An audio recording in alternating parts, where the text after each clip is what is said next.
अध्याय 3071 से 3080। उनका स्वभाव अधिक सीधा है।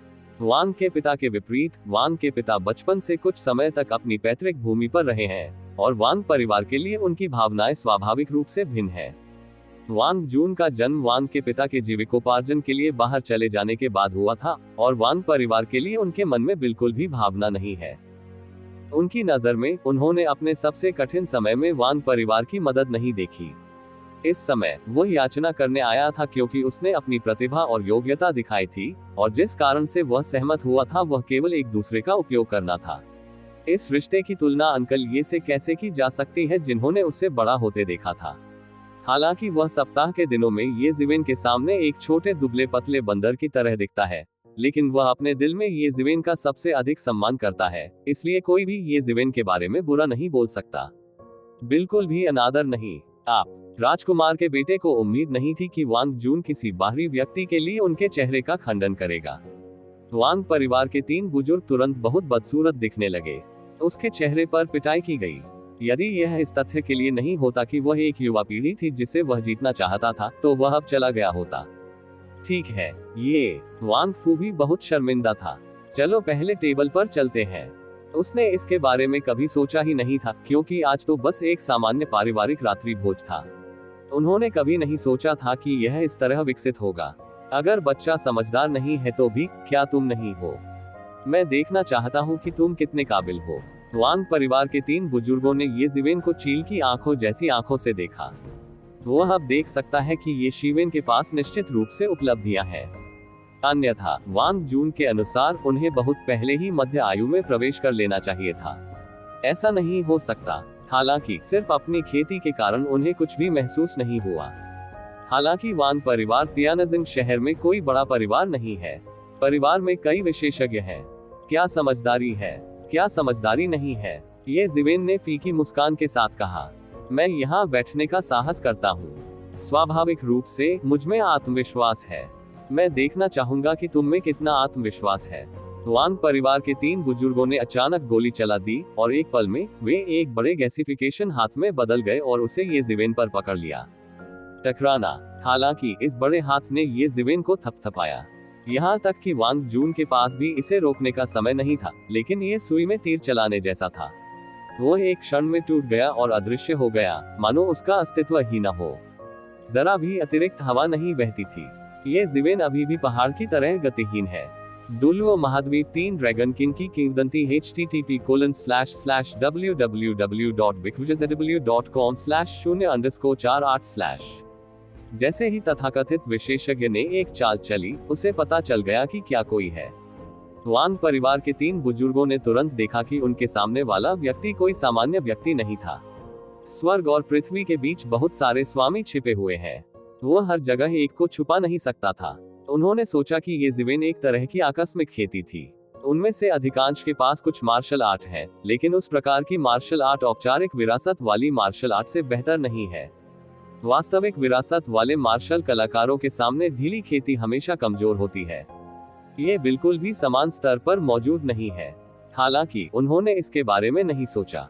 इस बार ऐसा लगता है कि मैं वास्तव में एक विशेषज्ञ से मिला, आकस्मिक खेती में एक छिपा हुआ विशेषज्ञ। उसका हृदय और भी अधिक धक से रह गया। वांग परिवार के 3 बुजुर्गों के रूप में स्वाभाविक रूप से उनके पास कई ब्रश थे। उपदेश के क्षेत्र में प्रवेश करने से लगभग एक कदम दूर। वांग परिवार बड़ा हो या छोटा, ये तियानजिन शहर की कई सेनाओं में से केवल एक है। सृष्टि के ईश्वर में यदि हम एक छोटी शक्ति भी स्थापित करना चाहते हैं तो उपदेश के स्तर पर उसे ईश्वर होना ही चाहिए। कोई शाश्वत अमर नहीं है। कोई भी स्थापित शक्ति तैरते हुए बादल की तरह ही होती है। जब वह बिखर जाएगा तो बिखर जाएगा। वह इतना गौरवान्वित हो सकता है, स्वाभाविक रूप से उसके गर्व के कारण भी है। हालांकि ये जीवेन का सामना करने पर उसकी खेती बेकार है। विपरीत व्यक्ति एक सामान्य व्यक्ति की तरह दिखता है और ऐसा कोई संकेत नहीं है कि वह मार्शल आर्ट में महारत हासिल कर सकता है। हालांकि ऐसा हुआ कि यह सामान्य आदमी जो बिल्कुल भी सेंटीपीड में सक्षम नहीं लग रहा था, उसने अपने ही आक्रमण को तोड़ दिया, जो कि सामान्य लोग बिल्कुल भी नहीं कर सकते हैं। क्या ये कोई छिपा हुआ बुजुर्ग है? सृजन राजवंश के देवता की तलहटी में खेती के लिए ईश्वर भी ऊपर एक महान व्यक्ति है, जैसे कि वह बादलों के ऊपर हो। ये सोचते सोचते उसे अचानक ठंडा पसीना आ गया। एक पल के लिए उसने मन में बहुत सारी संभावनाओं के बारे में सोचा।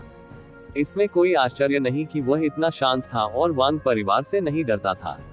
इससे पता चला कि वह एक एकांतवासी भगवान थे, लेकिन उसे यह उम्मीद नहीं थी कि उसके सामने कोई भगवान नहीं बैठा है, बल्कि एक सम्राट स्तर का अस्तित्व है जो भगवान से अनगिनत गुना अधिक भयानक है। उनके लिए सम्राट स्तर के आंकड़े पौराणिक अस्तित्व हैं, यहाँ तक कि उनके नाम केवल कई मिथकों और किंवदंतियों में ही सुने जा सकते हैं। वांग जून की खेती ने तेजी से प्रगति की है और इसकी एक उचित व्याख्या है। उसके पीछे एक छिपा हुआ भगवान है।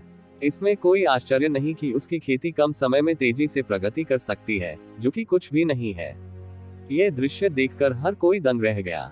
क्या स्थिति थी! सब कुछ इतनी तेजी से गायब हो गया कि लोगों को यह भी आश्चर्य हुआ कि क्या वांग परिवार के 3 बुजुर्गों ने अभी अभी कुछ किया है, या क्या ये सिर्फ उनका भ्रम था और उनका कोई अस्तित्व ही नहीं था। ये बड़े का चेहरा है, कृपया मुझे अशिष्टता के लिए क्षमा करें।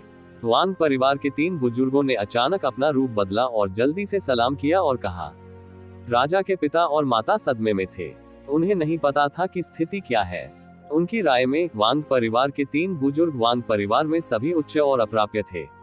यदि उनका बेटा वांग जून न होता तो वे मिल भी नहीं पाते। यहाँ तक कि अंतिम शब्द कहना भी बड़े सम्मान की बात थी। अब उस बड़े आदमी ने वास्तव में अपने पड़ोसियों को सलाम किया। ऐसा लगा कि थरी आउटलुक पूरी तरह से नष्ट हो जाएंगे। वे 10 साल से अधिक समय से ये जीवन के पड़ोसी रहे हैं और ये जीवन ने वांग को बड़े होते हुए देखा था। हालांकि वे जानते थे कि ये जीवन के पास उपलब्धियां हैं और उसे एक महान चिकित्सक होना चाहिए, लेकिन उन्हें उम्मीद नहीं थी कि वह इतना शक्तिशाली हो सकता है कि वांग परिवार के 3 बुजुर्गों को सलाम करने के लिए अपना सिर झुकाना पड़ेगा। क्या स्थिति है! क्या वह सचमुच इतना अच्छा है? इससे भी ज्यादा डरने वाली बात है राजा के परिवार के बच्चे। राजा के पिता और माता की तुलना में वे बस यही सोचते हैं कि राजा के परिवार के 3 बुजुर्ग उच्च कोटि के व्यक्ति हैं। वे बेहतर जानते हैं कि 3 बुजुर्गों के बारे में कहा जा सकता है कि वे आकाश को कवर करते हैं और राजा के परिवार में उच्च शक्ति रखते हैं। हालांकि उसे भी ये जीवन के सामने अपना सिर झुकाना पड़ा। वास्तव में इस युवक की उत्पत्ति क्या है जो अद्भुत नहीं दिखता है? वह किसी आम इंसान की तरह नहीं दिखते। बैठिए, यह एक अच्छा पारिवारिक रात्रिभोज है। इसे इतना जटिल बनाने की कोई आवश्यकता नहीं है, ये जीवेन ने बेहोश होकर कहा। हाँ, इस समय वांग परिवार के 3 बुजुर्गों ने ये जीवेन के चेहरे के सामने मुंह खोलने की हिम्मत नहीं की। मजाक करते हुए, यह एक उपदेशक भगवान हो सकता है जिससे वह बिल्कुल भी निपट नहीं सकता। इतनी छोटी सी बात के लिए इतने बड़े आदमी को नाराज करना उचित नहीं है। वांग परिवार के 3 बुजुर्ग केवल ये जीवेन के हाथों ही बैठ सकते हैं। यदि दूसरों की कोई राय हो तो वे सभी अपनी अपनी स्थिति के अनुसार बैठ जाते हैं। स्वामी के रूप में राजा के पिता और माता केवल अंत में ही बैठ सकते हैं, क्योंकि उनकी उत्पत्ति सरल नहीं है। इन लोगों में केवल वांग जून का चेहरा सामान्य है। उनकी राय में क्या इसे हल्के में नहीं लिया गया है? ये वह आत्मविश्वास है जो उन्होंने बचपन से स्थापित किया है। जब वह बच्चा था, चाहे वह कितना भी दुबला पतला और शोरगुल वाला क्यों न हो, वह इसे तुम जीवेन की नजरों से छिपा नहीं सकता था। बाद में जब उन्होंने अभ्यास की दुनिया में प्रवेश करना शुरू किया, चाहे उन्हें किसी भी प्रकार की कठिन समस्याएं क्यों न हो, ये जीवेन उनके लिए उनका उत्तर दे सकते थे। परसों से लेकर सत्य की वर्तमान स्थिति तक कोई समस्या नहीं थी। ऐसा लगता है जैसे इस दुनिया में उसे कोई नहीं रोक सकता। उदाहरण के लिए, वांग परिवार के बच्चों को वांग परिवार के 3 बुजुर्गों पर भरोसा है, जबकि उन्हें ये जीवेन पर भरोसा है। उनके विचार में ये सब मान लिया गया है। यदि ये जीवेन वांग परिवार के 3 बुजुर्गों के साथ भी व्यवहार नहीं कर सकते, तो यह उन्हें आश्चर्यचकित करेगा। वांग परिवार में जाने के बाद आपको कड़ी मेहनत करनी चाहिए। अपनी उपलब्धियों में पीछे न रहें। ये जीवेन ने सब्जियां खाते समय वांग जून से कहा। अंकल, ये चिंता मत करो। वांग जून ने तुरंत सिर हिलाया और कहा, कृपया निश्चिंत रहें मास्टर। वांग जून निश्चित रूप से हमारे वांग परिवार में विकसित होगा। उसका भविष्य असीमित है और भविष्य में भगवान बनना असंभव नहीं है। वांग परिवार के 3 बुजुर्गों ने तुरंत कहा। उनके शब्दों ने राजा के पिता और मां को पूरी तरह से खुश और थोड़ा अभिभूत कर दिया था।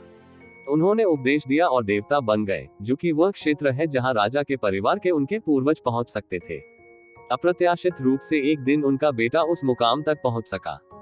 और वे शाही बच्चे ईर्ष्यालु और नफरत करने वाले हैं। जो उपदेश नहीं देना चाहता वह न केवल असीमित जादू का प्रतिनिधित्व करता है, बल्कि स्वर्ग और पृथ्वी के बीच जीवन और मृत्यु के कानून के बंधनों से भी छुटकारा पा सकता है। जब तक वे आकस्मिक रूप से नहीं मरते, वे हमेशा के लिए जीवित रह सकते हैं। ये बुनियादी है, ये ज़िवेन ने बिना प्रतिबद्धता के कहा।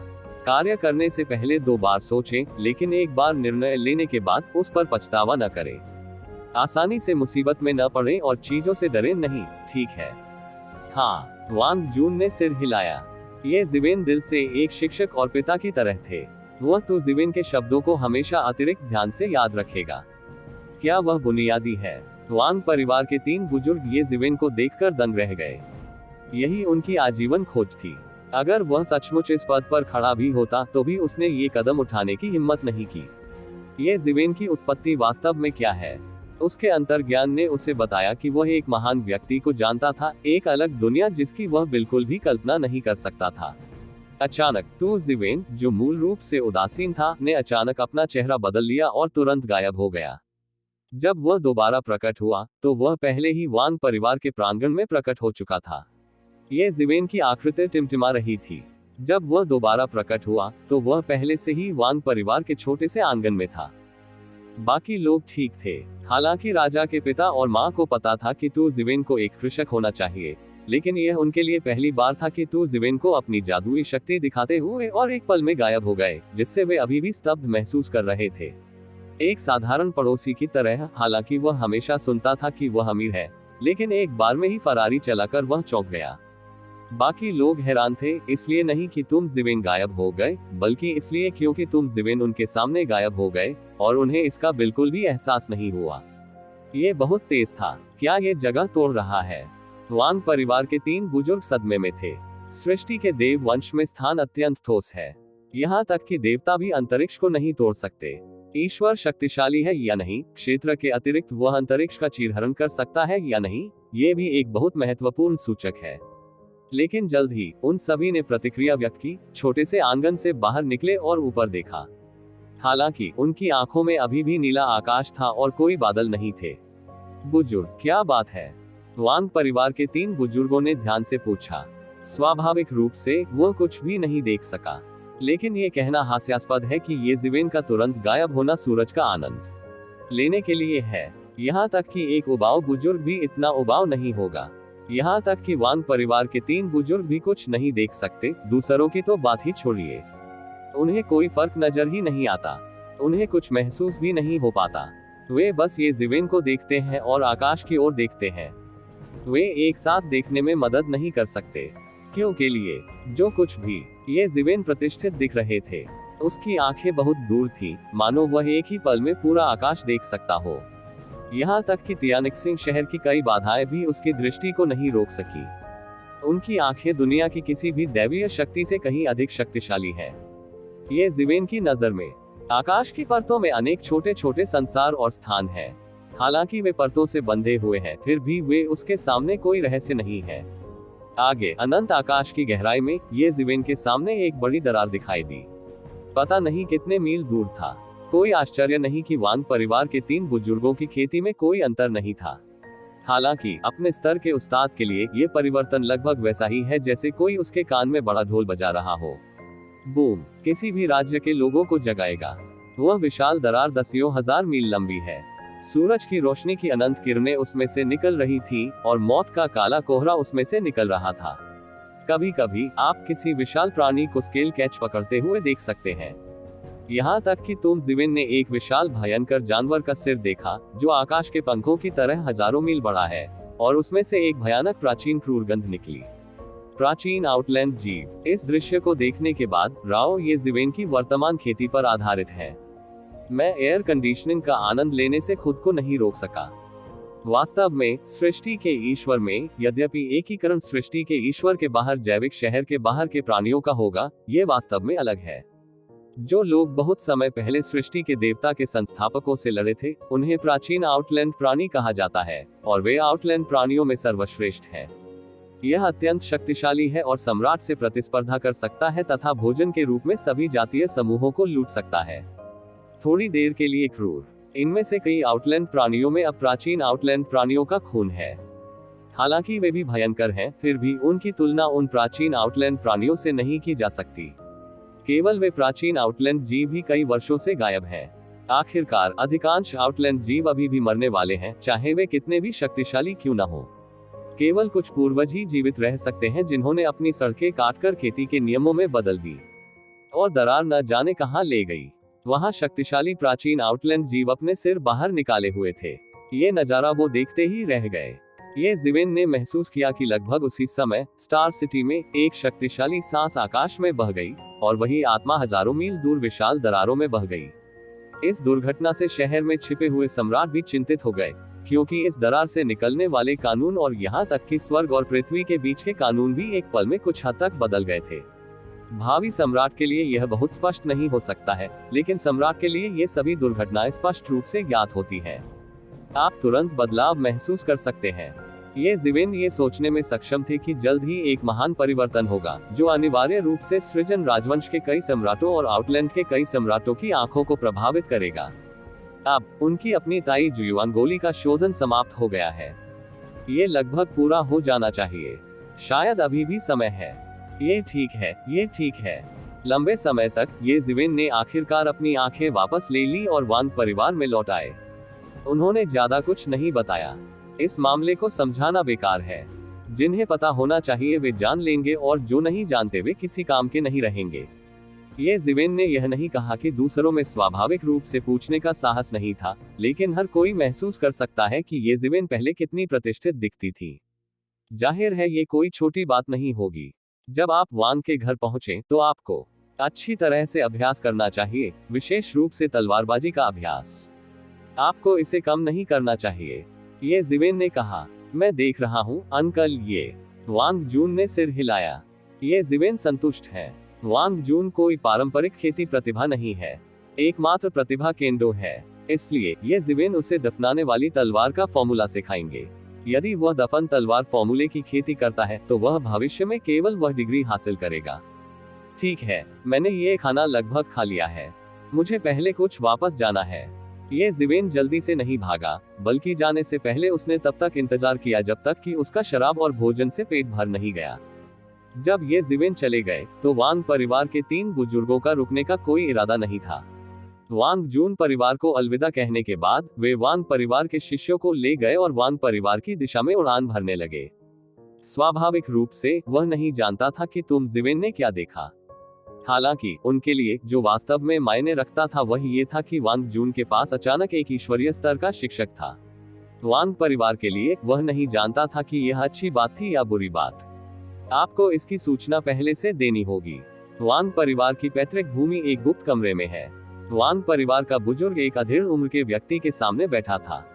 वे दोनों गंभीर लग रहे थे। बहुत देर तक अधेड़ उम्र के व्यक्ति ने कहा, तुम्हारा मतलब है कि ये जिवेन वास्तव में उपदेश के स्तर पर विशेषज्ञ है। वांग परिवार के 3 बुजुर्गों ने गंभीरता से सिर हिलाया और कहा, हालांकि मुझे नहीं पता कि वे किस स्तर के गुरु हैं, उन्हें उपदेश के स्तर से ऊपर के स्वामी होने चाहिए। वांग परिवार के तीसरे बुजुर्ग ने उस अधेड़ उम्र के व्यक्ति को अपनी अटकलों के बारे में बताया, क्योंकि वह अधेड़ उम्र का व्यक्ति कोई और नहीं बल्कि वांग परिवार का मालिक था। वह वांग जून को जीतने के लिए गया था, लेकिन उसने इतने मजबूत आदमी को उकसा दिया। निस्संदेह उसे वरिष्ठ को रिपोर्ट करनी थी, जो उसके दायरे से परे था। आप इस मामले पर पूरा ध्यान दें। वैसे भी ये जिवेन मेरे वांग परिवार के प्रति कोई दुर्भावना नहीं दिखाता है। इसे केवल वांग जून के लिए एक व्यक्तिगत साहसिक कार्य माना जा सकता है। वांग जून को लुभाने की बात को आगे बढ़ाया जाना चाहिए जितनी जल्दी हो सके। वांग जून को यह महसूस कराना सुनिश्चित करें कि हमारा परिवार उसे कितना महत्व देता है, और फिर धीरे धीरे ये जिवेन की उत्पत्ति के बारे में पूछें। वांग परिवार के भगवान ने इसके बारे में सोचा और सबसे सुरक्षित योजना दी। वह ये शिवेन की ताकत और उत्पत्ति को नहीं जानता था, लेकिन वह एक बात बहुत अच्छी तरह से जानता था। जब तू जिवेन ने शत्रुता नहीं दिखाई है तो उसे उकसाने की कोशिश न करना ही सबसे अच्छा है। हालांकि वह नहीं जानता कि ये जिवेन किस स्तर के लोगों के लिए भड़काने या न करने का कोई मतलब नहीं है। जब सम्राट क्रोधित होता है तो दुनिया का विनाश एक छोटा सा प्रयास मात्र होता है। मैं देख रहा हूँ, मैं नीचे जाकर इसकी व्यवस्था करूंगा। इस मामले की सूचना देने के बाद वांग परिवार के 3 बुजुर्गों ने राहत की सांस ली। यार्ड की छोटी सी दुनिया में जिसे ये जिवेन ने खरीदा था, ये जिवेन ने अचानक अपनी आंखें खोली।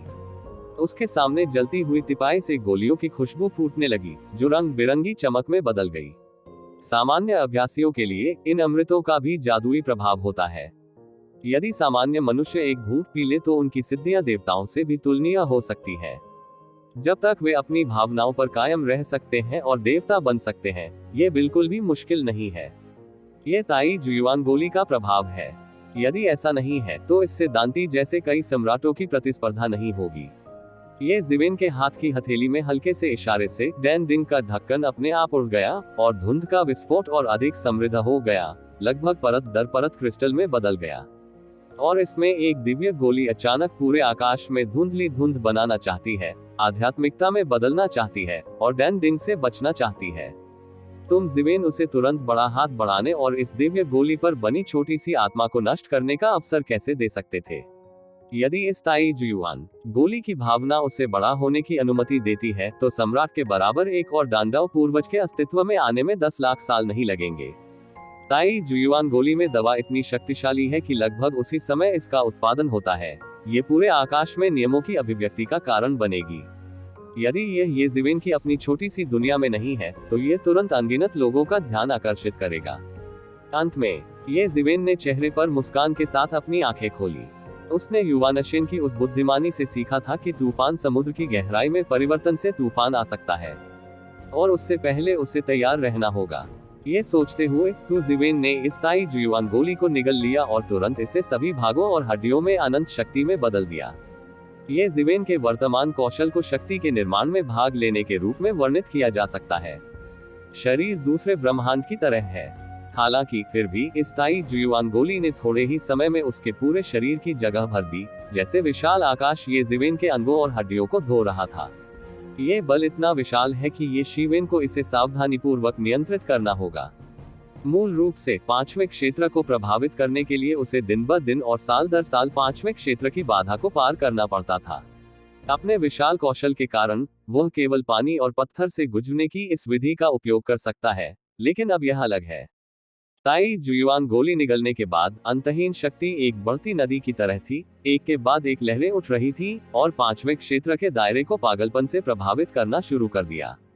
उसी समय उसके पीछे ड्रैगन नस उभरने लगी, जो कानून की श्रृंखला द्वारा तय की गई थी, और फिर अनगिनत आभा ये जिवेन के शरीर में रहस्यमय स्थान में प्रवाहित होने लगी और 5वें क्षेत्र के कई रहस्यों का पागलपन से विश्लेषण करना शुरू कर दिया। 5वें क्षेत्र के कई रहस्य जल्द ही ये जिवेन के सामने प्रकट हुए और धीरे धीरे उनका विश्लेषण किया गया। 5वें दायरे में ये जिवेन के सामने कोई रहस्य नहीं था। निस्संदेह ये जिवेन का इस ड्रैगन नस की आभा को आत्मसात करना उतना कठिन नहीं है जितना कि जब उसने भयंकर पायथन परिवार की ड्रैगन नस को अवशोषित किया था। हालांकि इस तरह के मोटे अवशोषण का कुछ समय के लिए उत्कृष्ट प्रभाव होता है, लेकिन ये लंबे समय तक लागत प्रभावी नहीं होता है। अतीत में भयंकर अजगर परिवार के बीच वह वैसे भी अपना नहीं था। स्वाभाविक रूप से उसके पास कोई संशय नहीं था। हालांकि अब वह ऐसा नहीं कर सकता और समय भी तेजी से मिनट दर मिनट बीतता गया जब ये जिवेन ने ताई जुयुआन को निगल लिया और 5वें दायरे को तोड़ दिया। बाहरी दुनिया, जैसा कि तू जिवेन ने शुरू में अनुमान लगाया था, पूरी तरह से खत्म होने लगी। तूफानी समुद्री क्षेत्र में एक दरार फट गई, जो जल्द ही तूफानी समुद्री क्षेत्र की प्रमुख ताकतों के बीच फैल गई। दरार में प्राचीन आउटलैंड प्राणियों के बारे में कहानी और भी व्यापक रूप से फैली हुई है। हालांकि इसमें केवल एक झलक और एक सिर बाहर निकला हुआ है, फिर भी इसे कई लोगों ने नोटिस किया है और खबर छिपाने का कोई उपाय नहीं है। इसका सीधा खुलासा हुआ, कोई नहीं जानता कि उस दरार में क्या है। जैसे जैसे समय बीतता है, कई शक्तिशाली किंवदंतियां और अस्तित्व भी सामने आए हैं। 1 महीने बाद उस सम्राट की आकृति उस दरार के पास दिखाई दी जिसने एक बार विश्व उपदेशक को मार डाला था। 2 महीने बाद सृजन के देवता, राजवंश के युद्ध के सुपर देवता, जिन्हें एक बार सभी ने पूरी तरह से गिर गया माना था, जियांगू में लौट आए और लाखों इन सैनिकों को तूफान समुद्री क्षेत्र में ले गए। उसी समय गहरे समुद्र में जेंटियन कछुआ सम्राट, जिसने अतुलनीय प्रतिभाशाली अधिपति जेंटियन कछुआ परिवार को जन्म दिया, वह भी टूटे हुए समुद्री क्षेत्र के ऊपर दिखाई दिया। ऐसा कहा जाता है कि उन्होंने एक बार युद्ध के सम्राट का सामना किया था और अंत में युद्ध नहीं किया। डुलुओ महाद्वीप 3 ड्रैगन किंग की किंवदंती http://www.bigvijayzw.com/0_48/ 2.5 महीने बाद अमर दानव सम्राट शैतान के मार्ग में कई अजेय सम्राटों में से एक तूफानी समुद्री क्षेत्र में अकेला दिखाई दिया और दरार के पास भटकता रहा। 3 महीने बाद रात्रि सम्राट सृष्टि के सुदूर देवता के 10 सम्राटों में से एक, जो सृष्टि के देवता से विमुख हो गया, तूफान वाले समुद्री क्षेत्र में प्रकट हुआ।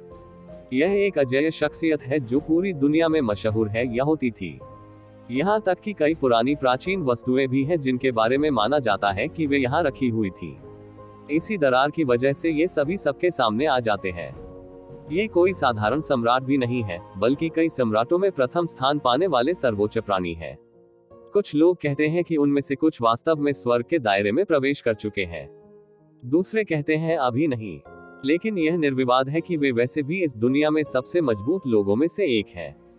डोलुओ महाद्वीप 3 ड्रैगन किंग की किंवदंती http://www.wikwikiww.com/0_48/ हालांकि ये सबसे मजबूत लोग इस दरार के कारण दिखाई देते हैं, ये कैसे अनगिनत लोगों को इसकी ओर देखने पर मजबूर नहीं कर सकता। एक के बाद एक इन बड़े लोगों के सामने आने से इस दरार को लेकर एक एक कर कई खबरें सामने आईं।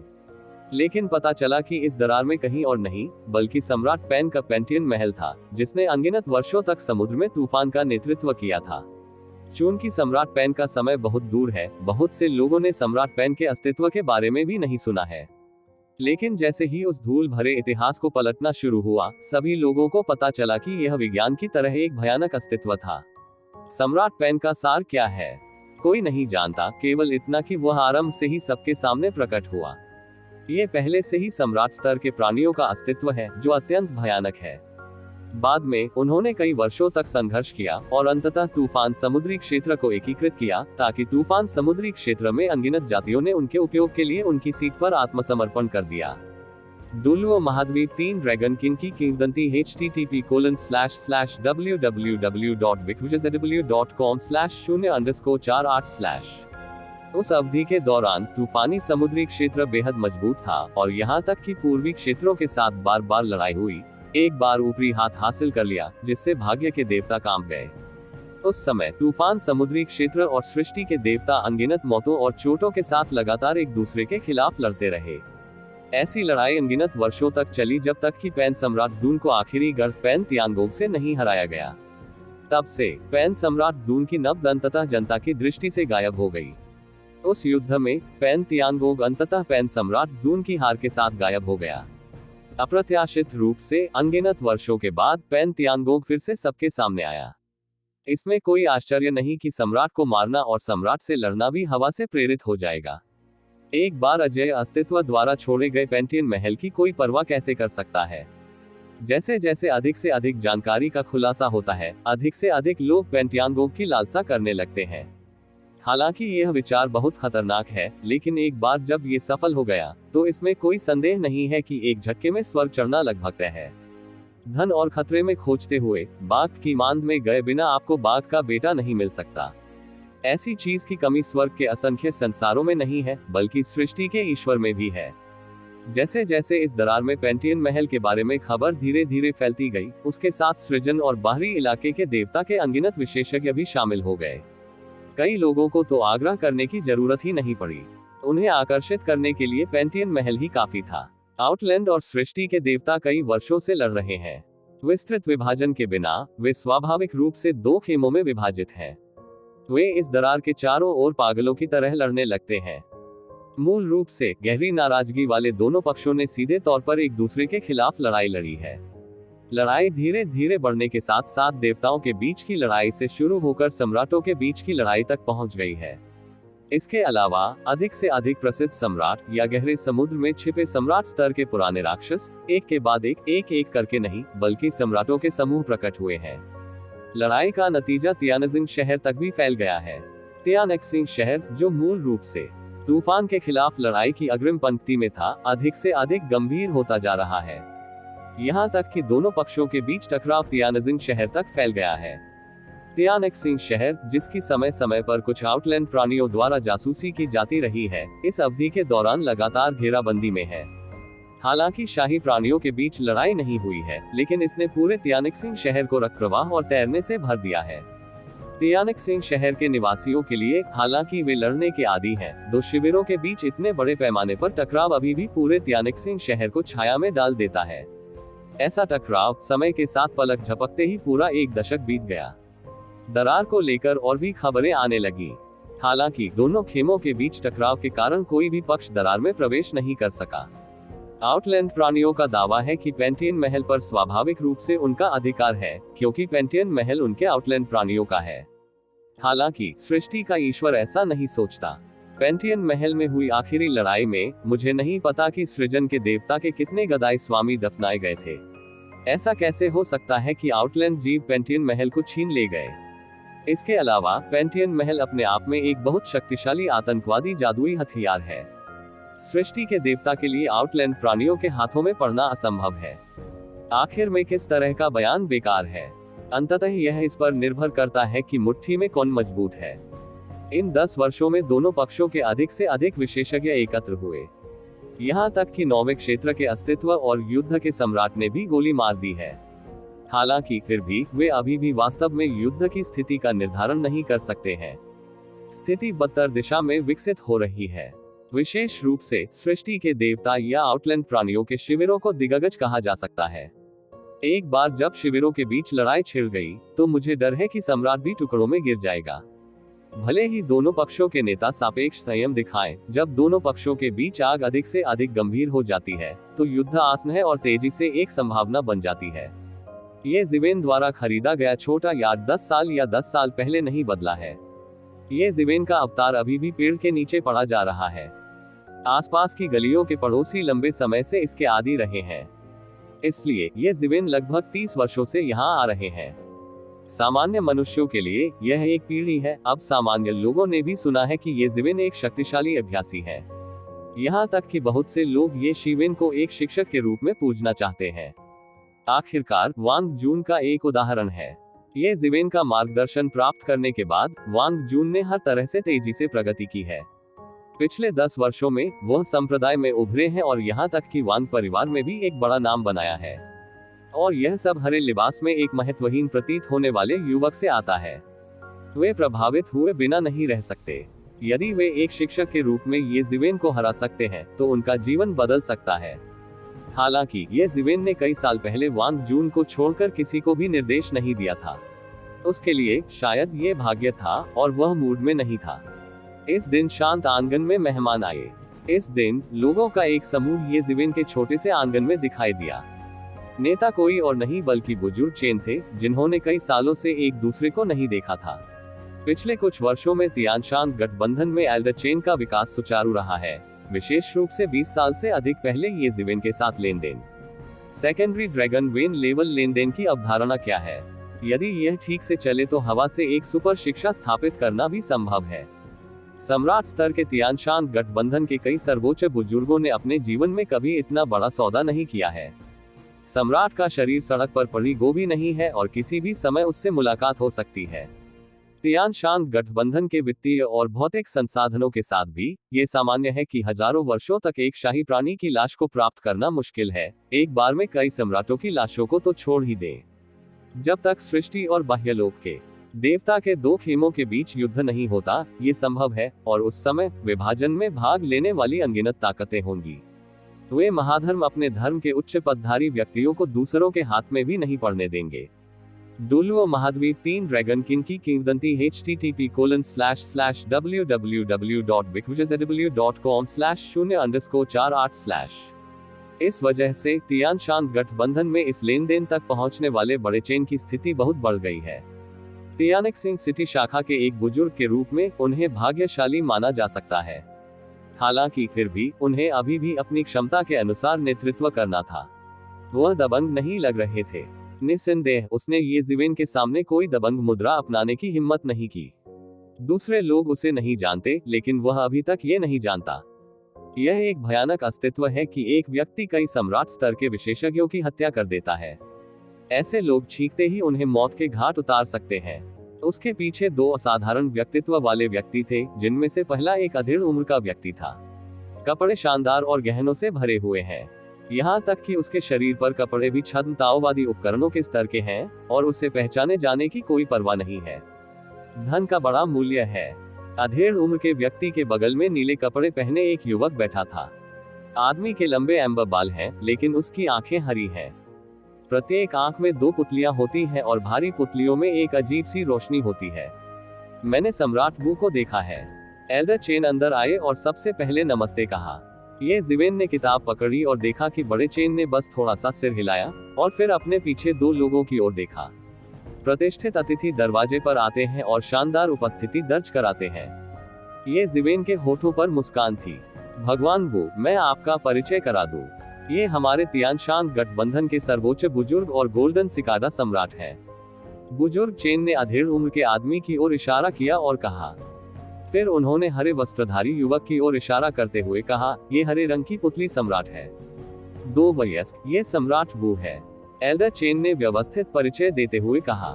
ये जिवेन खड़े हुए और कहा, 2 ताओवादी मित्र विनम्र हैं। ये तथाकथित 3 खजाना हॉल है। मुझे नहीं पता कि वे यहाँ किस लिए आए थे। उसने अपने दिमाग में बहुत सारी जानकारी घुमाई और जल्द ही गोल्डन सिकाडा सम्राट को पुनः प्राप्त कर लिया। कहा जाता है कि यह कोई पुराना सम्राट प्रतीत होता है। इसे स्वर्ग और पृथ्वी पर पहले सुनहरे सिकाडा द्वारा रूपांतरित किया गया था। बाद में संयोग से इसकी खेती ताओ में की गई। उन्होंने एक बार सृष्टि के देवता में खलबली मचा दी थी, लेकिन अंततः तियानशान गठबंधन में शरण ली और तियानशान गठबंधन के सर्वोच्च बुजुर्ग बन गए। वास्तव में सृष्टि के देवता में ऐसी बात असामान्य नहीं है, क्योंकि अभ्यासकर्ताओं के साधना संसाधनों में पृथ्वी, साथी, धर्म और धन 4 तत्व हैं। पर्याप्त संसाधनों के बिना भले ही उनमें स्वर्ग के विरुद्ध योग्यता हो, ये बेकार है। यदि ये जिवेन सफलतापूर्वक उपदेश दे सकता है और सम्राट बन सकता है, तो उसे नहीं पता कि उसे खिलाने के लिए कितने संसाधनों की आवश्यकता होगी। कोई आश्चर्य नहीं कि किसी ने कहा कि ऋषि अमर चोर उससे भी बढ़कर है। यहाँ ऋषि का तात्पर्य अनेक सम्राटों से है। जब तक वे मर नहीं जाते, उन्हें अनगिनत ऊर्जा का उपभोग करना होगा। स्वर्ग और पृथ्वी के लिए यह अंतहीन है। संसाधनों को विकसित करने के लिए किसी बड़ी ताकत की शरण लेना भी बहुत सामान्य बात है। बीटोन सम्राट ये जिवेन को उनके बारे में प्रासंगिक जानकारी नहीं मिली। उसे अपेक्षाकृत कम महत्वपूर्ण होना चाहिए या हाल के वर्षों में सक्रिय नहीं होना चाहिए। ऐसी स्थिति सृष्टि के ईश्वर में भी बहुत आम है। किसी प्राचीन वस्तु को यूं ही पकड़ना अत्यंत प्राचीन वस्तु हो सकता है, और कुछ लोग सृष्टि के देवता की स्थापना से पहले के अराजक युग का भी पता लगा सकते हैं। उसने ऐसा नहीं सोचा था। वह बस सृष्टि के परमेश्वर के पास आया और इसे समझ नहीं पाया, और यह सामान्य था। सम्राट वू, युआन भगवान के अवतार में एक दूसरे से मिलना हमारे लिए थोड़ा असभ्य है। इससे पहले कि गोल्डन सिकाडा सम्राट ने अपना मुंह खोला, एक तरफ बीटोन सम्राट ने पहले ही अपना मुंह खोल दिया था। उसके चेहरे पर कुछ हद तक दुखी भाव था। उसकी आंखों की भारी पुतली ऊपर नीचे घूम रही थी, और उसने ये जिवेन को ऊपर नीचे देखा था। स्वाभाविक रूप से ये जिवेन का विवरण देखना बहुत आसान था। ये युवानशेन का ही अवतार था। ये जिवेन ने भौहें सिकोड़ कर कहा। यहाँ तक कि एक तरफ का गोल्डन सिकाडा सम्राट भी थोड़ा शर्मिंदा था। उसे उम्मीद नहीं थी कि बिटोग सम्राट इतना असभ्य होगा। मुझे उनकी बिल्कुल भी परवाह नहीं है। आप गोल्डन सिकाडा सम्राट द्वारा अनुशंसित व्यक्ति हैं, लेकिन इसका मतलब यह नहीं है कि यह मेरी राय है। ये कहना मुश्किल है कि क्या आपके पास ऐसी योग्यताएं हैं, बीटोन हुआंग ने ठंडे स्वर में कहा। वह बहुत गौरवान्वित लग रहा था। ऐसा लगा कि उसे किसी बात की पुष्टि करनी थी। चूंकि आपको नहीं लगता कि मैं योग्य हूँ, इसलिए आपको और कुछ कहने की जरूरत नहीं है।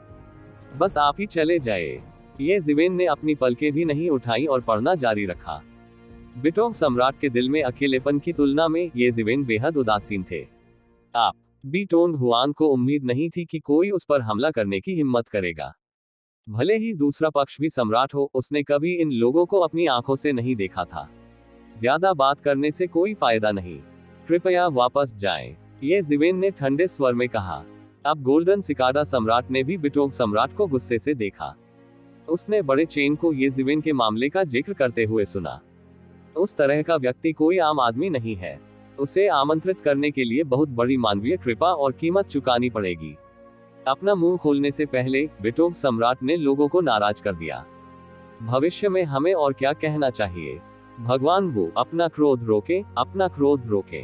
बुजुर्ग चेन केवल अपना सिर सख्त कर सकता है और आगे आकर कहना शुरू कर सकता है। तुम्हें और कुछ कहने की जरूरत नहीं है।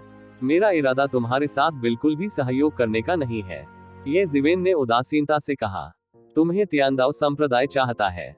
मेरे सामने अहंकारी होने के लिए तुम्हारे पास क्या योग्यता है?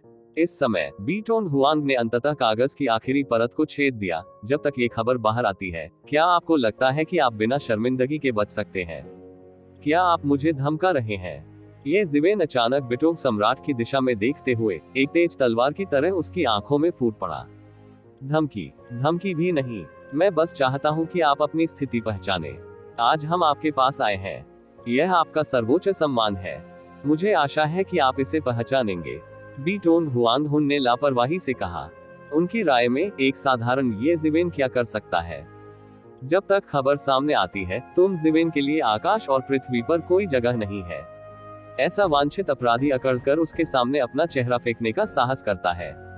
ये सचमुच उबाऊ है, परम महिमा। ये जिवेन तुरंत मुस्कुराए, लेकिन हर कोई देख सकता था कि वह गुस्से में थे। बीटोन हुआंग, ध्यान से बोलो। गोल्डन सिकाडा सम्राट भी अहंकारी दूसरे माल के चक्कर से अभिभूत था, जो तथाकथित और अकथनीय को नहीं जानता था। सावधान होकर बोलो। बीटोन सम्राट को कोई परवाह नहीं थी। उसने गोल्डन सिकाडा सम्राट की बातों पर भी ध्यान नहीं दिया। आप मुझे पढ़ाना चाहते हैं? ये जिवेन ने बेहोश होकर कहा। मेरा मूड खराब होने से पहले बाहर निकल जाओ। अच्छा, ये दिलचस्प है। मैं देखूंगा कि तुम क्या कर सकते हो और इसे मेरे सामने रखने का साहस करोगे। बीटोन हुआंग ने कहा। कानून की शक्ति के विस्फोट उसकी आंखों में फूट पड़े और उसकी भारी पुतली वाली आंखों में शुद्ध प्रकाश के विस्फोट फूट पड़े। अचानक तू जिवेन को एक पल के लिए लगा कि स्वर्ग और पृथ्वी के बीच का कानून नियंत्रण से बाहर हो गया है, और फिर उसने उसकी ओर इसे तोड़ना शुरू कर दिया। कियांग, ये जिवेन के शरीर से एक रंगीन रोशनी उठी और इस पुतली बल के साथ प्रतिस्पर्धा करने के लिए उसके चारों ओर समय का एक क्षेत्र बन गया। दाओई, ये दिलचस्प है, लेकिन ये सिर्फ युआन भगवान का अवतार है। क्या मैं दाओई के साथ भी अपना प्रतिद्वंद्वी बन सकता हूँ? हरा शिष्य सम्राट बस ठंडे स्वर में मुस्कुराया। उसकी आंखों की पुतली शक्ति बढ़ गई। एक पल में स्वर्ग और पृथ्वी बदल गए। ये जिवेन के समय के वस्त्र से उत्सर्जित समय क्षेत्र इंच दर इंच संकुचित होता गया, या इंच दर इंच ढहता गया। उनके शिष्यों के सामने ऐसा लग रहा था कि समय का लबादा सचमुच कुछ भी नहीं है। चौथे क्षेत्र का शिखर। ये जिवेन का चेहरा अपरिवर्तित रहा, लेकिन उसने एक नजर में बिटोग सम्राट की खेती को देख लिया। वह चौथे क्षेत्र में साधना के शिखर पर पहुंच गया था। ऐसा लग रहा था कि पांचवें दायरे से बस थोड़ा सा ही फासला था। खेती के मामले में ये बंद होने से पहले ये जिवेन के लगभग तुलनीय है। गोल्डन सिकाडा सम्राट ने अचानक अपना चेहरा बदल लिया और चाल चलने ही वाला था।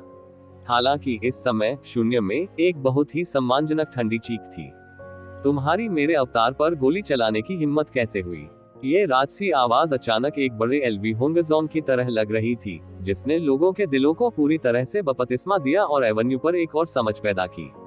आखिरकार बाहर आ गए। मैंने सोचा था कि तुम उस छोटी सी दुनिया में छुप जाओगे और एक सिकुड़ता हुआ कछुआ बन जाओगे। बीटोन हुआंग ने उपहास किया और सीधे छोटे से आंगन में छोटी सी दुनिया की ओर देखा। यह इस तथ्य के लिए भी धन्यवाद है कि इस क्षेत्र को ये जिवेन द्वारा गुप्त रूप से मजबूत किया गया है, अन्यथा अभी की टक्कर पूरे क्षेत्र को ध्वस्त करने के लिए पर्याप्त है। बीटोन हुआंग, कितना बड़ा नाम है। मुझे नहीं पता कि क्या आप उन आंखों के बिना घमंडी हो सकते हैं। एक बड़ा हाथ शून्य से बाहर आया और उसे सीधे बीटोन हुआंग की आंखों की ओर पकड़ लिया।